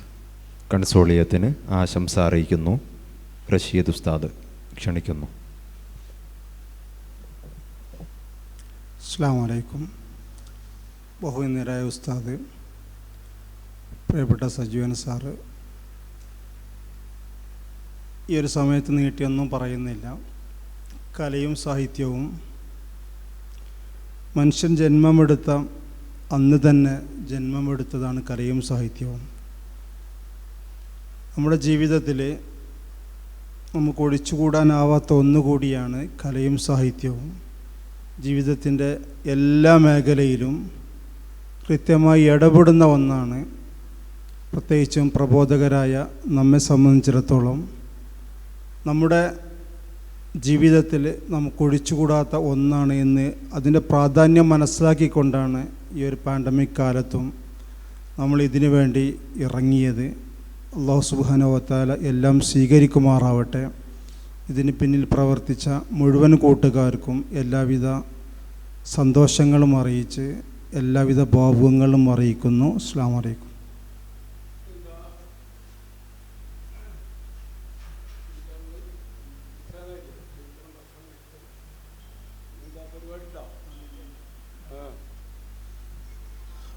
ഈ ഉദ്ഘാടന സെഷൻ അവസാനിക്കാൻ പോവുകയാണ്. പ്രത്യേകിച്ച് എല്ലാ വിദ്യാർത്ഥികളോടും വളരെ അടിവരയിട്ടുകൊണ്ട് പറയാനുള്ളത്, നമ്മുടെ സജീവൻ സാർ അവറുകൾ അവതരിപ്പിച്ച വിഷയത്തിലുള്ള വിദ്യാർത്ഥികളെ നിങ്ങൾക്കാണ് അദ്ദേഹത്തിൻ്റെ ക്ലാസ് ഉണ്ടായിരുന്നത്. വായനാശീലം വർദ്ധിപ്പിക്കുക, പ്രസംഗം, എഴുത്ത് എല്ലാവരും ഉണ്ട്, അതിൽ വർധന കാണിക്കുക. അതുപോലെ തന്നെ കലാപരിപാടികൾ, അതിലൂടെ എന്താവണം, വെറും ഒരു പ്രസംഗം എന്നുള്ള പ്രസംഗം അതിൻ്റെ വളരെ മർമ്മപ്രധാനത. 2 ആഴ്ച മുമ്പ് എനിക്കൊരു അറബി നല്ല ബുദ്ധിജീവിയായ ഒരാളുടെ ഒരു ചിത്രീകരണം എനിക്ക് കാണാൻ കഴിഞ്ഞു ഈ വാട്സപ്പിൽ. ഒരു മാന്, പ്രസവം എടുത്തൊരു മാനാണ്. ആ മാന് പ്രസവം അടുത്ത് വയറൊക്കെ വലിയ വീർത്ത് ഫോട്ടോ കാണുന്നുണ്ട്. ഒരു കാട്ടിലാണ് ആ മാനെ കാണുന്നത്. അങ്ങനെ പ്രസവം അടുത്തിട്ടുണ്ട്, പ്രസവം നുമ്പലവേദന അടുത്ത ഒരു മാന്. അങ്ങനെ ഇരിക്കുമ്പോഴാണ് ഒരു വേട്ടക്കാരൻ തോക്കുമായിട്ട് ഈ മാനിനെ വേട്ടയാടാൻ വരികയാണ്. മാനാകെ വെടിവെക്കാൻ അടുത്തിരിക്കണം. ആ സമയത്താണ് ശക്തമായ കാറ്റ്, ശക്തമായ ഇടിയും മിന്നും. ഇടിത്തീ വെറ്റിയുടെ കാടിന് തീ പിടിക്കുകയാണ്. വേട്ടക്കാരൻ തോക്കുമായിട്ട് ഓടിപ്പോയി. അവിടെ നിൽക്കാൻ കഴിയില്ല, തീയത്തിന് നമ്മളിങ്ങനെ കാണുകയാണ്. അങ്ങനെ എന്തായി, ഭയങ്കര ഇടിയും മഴയും കാറ്റും. വേട്ടക്കാരൻ ഓടിപ്പോയി. ശക്തമായ മഴ വർഷികളോടെ തീയൊക്കെ അണഞ്ഞു. ഈ മാനിനാണെങ്കിൽ ദാഹിച്ച്, പ്രസവ നുമ്പലവേദനയാണ്, ദാഹിച്ച് നിൽക്കുകയാണ്. അപ്പം ശക്തമായ മഴ കിട്ടിയപ്പോൾ അത് വളരെ സന്തോഷത്തോടെ മഴവെള്ളത്തിൽ നിന്ന് കുടിക്കുകയാണ്. അതോടെ പ്രസവവും കഴിയുകയാണ് ആ ചെറിയ ചെറിയ കുട്ടികൾ. ഇത് എന്താണ് അയാൾ പറഞ്ഞത്? റഹ്മാൻ, അല്ലാഹു റഹ്മാനാണ്, കരുണാവാരിധിയാണ്. സാറിൻ്റെ പ്രഭാഷണങ്ങൾ കേട്ടല്ലോ, ഇസ്ലാം കരുണയുടെ മതമാണ്. അള്ളാഹു ബിസ്മില്ലാഹിർ റഹ്മാനിർ റഹീം. നമ്മളെപ്പോഴും അതാണ്. അള്ളാഹു ദയാലുവാണ്, കരുണാവാരിധിയാണ്. എല്ലാവരോടും ആവശ്യമുള്ളത് ആവശ്യം പോലെ ചെയ്യുന്ന ആളാണ്. ഈ മാനെന്തായി, വളരെ സന്തോഷമാണ് പ്രസവം. അപ്പോൾ അതിന് ഓരോ ബലാഹ് വരും. ആ ബലാഹ് വന്നതാണ് വേട്ടക്കാരൻ വന്നത്. അതിനെ തുരത്താൻ വേണ്ടി നാഥനെന്താക്കി, ഇടിയും മഴയും കാറ്റും, മരങ്ങളൊക്കെ ഇങ്ങോട്ട് മറിയണത് കാണാം ഫോട്ടത്തിൽ. അങ്ങനെ എന്തായി, അപ്പോൾ അതിനെ തുരത്താൻ വേണ്ടി എന്തായി, കാറ്റും ഇടിയും കാട് കത്തലും. അപ്പോൾ ഇതിന് ദാഹിച്ചിട്ട് വെള്ളം കൊടുക്കാരയിലുണ്ട് അതിൻ്റെ പ്രസവത്തിന്. അല്ലാഹുവിന് നല്ല മഴ. അങ്ങനെ ഓരോ ജീവിയോടും റഹ്മാനാണ് അള്ളാഹു. അതാണ് എപ്പോഴും ബിസ്മില്ലാഹിർ റഹ്മാനിർ റഹീം, ബിസ്മില്ലാഹ്. ഞാനത് കേട്ടിങ്ങനെ ഇരിക്കുമ്പോൾ ഞാൻ മുമ്പ് പഠിച്ച ഒരു പദ്യം എനിക്ക് ഓർമ്മ വന്നു. അത് ഞാൻ എന്താണ് ആ കൂട്ടത്തിൽ എന്താണ് ചെല്ലുകയും ചെയ്തു. അനന്തമജ്ഞാതമവർണ്ണനീയമി ലോകഗോളം തിരിയുന്ന മാർഗം, അതിങ്കലങ്ങാണ്ടൊരിടത്തിരുന്ന് നോക്കുന്ന മർത്യൻ കഥ എന്ത് കണ്ടു. അത് ഞാൻ എൻ്റെ ചോട്ട് എന്താണ് എൻ്റെ ബഷീർ സഖാഫിയാണ് ഇതിന് കാണിച്ചു തന്നത്. അപ്പോൾ അതുകൊണ്ട് ചൊല്ലിക്കൊടുത്തു. ചുരുക്കി പറഞ്ഞാൽ കോഴിക്കോട് ഏറ്റവും വലിയൊരു ഡോക്ടർ, അയാളെപ്പോഴും നോക്കുന്ന ആളാണ്. നമ്മൾ നിപ്പ വന്നപ്പോൾ അതിന് പ്രതിരോധം ഒക്കെ കണ്ടുപിടിച്ച വലിയ ഉയർന്ന ഡോക്ടറാണ്. അയാളിത് കണ്ടു. ഇതിൻ്റെ ഇടയിൽ മലയാളത്തിൽ, അറബിയിലാണ് അയാൾ പറഞ്ഞത്. അതിൻ്റെ എന്തായത് ദൈവത്തിൻ്റെ കാരുണ്യം അതിനെ സംബന്ധിച്ച് മലയാളത്തിൽ ഇങ്ങനെ പരിഭാഷയും കൊടുത്തിട്ടുണ്ട്. അയാൾ ഉടൻ തന്നെ എനിക്ക് വിളിക്കുകയാണ്. അയാളത് ആകർഷിപ്പിച്ചു. അയാളെ ഈ ദൈവത്തിൻ്റെ അനുഗ്രഹം അത് നമ്മളിങ്ങനെ ചിന്തിച്ചാൽ നമുക്ക് എത്ര ദൈവത്തിനെ സ്തുതിച്ചാലും മതിയാവുകയില്ല. അദ്ദേഹം വളരെ കൗതുകത്തോടുകൂടെയാണ് അതിനെ സ്വീകരിച്ചത്. അപ്പോൾ നമ്മുടെ പ്രവർത്തനം അതൊക്കെ എന്താവും ഈ കാലഘട്ടത്തിൽ ആധുനികമായ ഇതൊക്കെ ഉപയോഗപ്പെടുത്തിയും കൊണ്ട് ഏതെങ്കിലും ഒരാൾക്ക് നല്ല ബുദ്ധി വരാനും ദൈവത്തെ സംബന്ധിച്ച് അറിയാനും കാരണമാവും. അതുപോലെ ഓരോ കാര്യങ്ങളും എന്താണ് ചിത്രീകരണത്തിലൂടെ പ്രസംഗത്തിലൂടെ ഒക്കെ അങ്ങനെ ചെയ്യുന്നുണ്ട്. അങ്ങനത്തെ കാര്യങ്ങളിലൊക്കെ ചിന്ത വേണം. സാർ പറഞ്ഞാൽ പരിസരത്തേക്കൊക്കെ ബോധം വേണം. പരിസരത്ത് എന്താണ് ലോകത്തെന്താണ് നടക്കണമെന്ന് നല്ല ബോധം വേണം. അങ്ങനെയൊക്കെയുള്ളൊരവസ്ഥ നിങ്ങൾക്കൊക്കെ ഇവിടെ കുറേ വിദ്യാർത്ഥികളുള്ളൂ, നൂറുകണക്കായ വിദ്യാർത്ഥികളും രക്ഷിതാക്കൾക്ക് അത് ശ്രമിക്കുന്നുണ്ട്. അപ്പോൾ പ്രത്യേകിച്ച് ഇപ്പോൾ ഓൺലൈനിലാണ് അധിക ക്ലാസ്സും നമ്മളോട്. ബാക്കി നല്ല സമയമാണ്. ലൈബ്രറികളൊക്കെ പൂർണ്ണമായി ഉപയോഗപ്പെടുത്തണം. അപ്പോൾ മാത്രമേ ഒരു പ്രാസംഗികനാവുകയുള്ളൂ, അപ്പോൾ മാത്രമേ ഒരു എഴുത്തുകാരൻ ആവുകയുള്ളൂ. ആയതുകൊണ്ട് വായനയിൽ എല്ലാവരും ശ്രദ്ധിക്കണമെന്ന് എല്ലാ വിദ്യാർത്ഥികളെയും പ്രത്യേകമായി ഉണർത്തിയും കൊണ്ട് എല്ലാം സന്തോഷത്തിലാവട്ടെ എന്ന് നമ്മൾ ഈ പരിപാടിയിലൊക്കെ അനുഗ്രഹം അള്ളാഹു പ്രദാനം ചെയ്യട്ടെ എന്ന് പ്രാർത്ഥിച്ചുകൊണ്ട് അധ്യക്ഷൻ്റെ പ്രസംഗത്തിൽ നിന്ന് വിരമിക്കുന്നു. ഇനി എന്താ വേഗം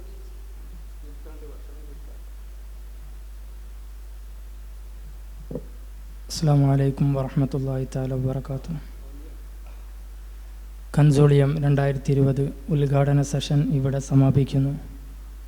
നമുക്ക് പ്രാർത്ഥന നിർവഹിച്ചു തന്ന ബഹുവന്യരായ ഒളോട്ടൂർ ഉസ്താദ്, ഈ വേദിയുടെ നിയന്ത്രണമേറ്റെടുത്ത് നമുക്ക് വേണ്ട നിർദ്ദേശങ്ങൾ നൽകിയ ബഹുവന്യരായ തന്നൽ ഉസ്താദ്, ഈ വേദിയുടെ ഔപചാരികമായ ഉദ്ഘാടന കർമ്മം നിർവഹിച്ച എ സജീവൻ സാറ്, ആശംസകൾ അറിയിച്ച് നമ്മോട് സംസാരിച്ച അഹ്സനി ഉസ്താദ്, റഷീദ് ഉസ്താദ്, മറ്റു എല്ലാ കൂട്ടുകാർ എല്ലാവർക്കും ഒറ്റവാക്കിൽ നന്ദി അറിയിച്ചുകൊണ്ട് 3 സലാത്തോടു കൂടി പിരിയുന്നു.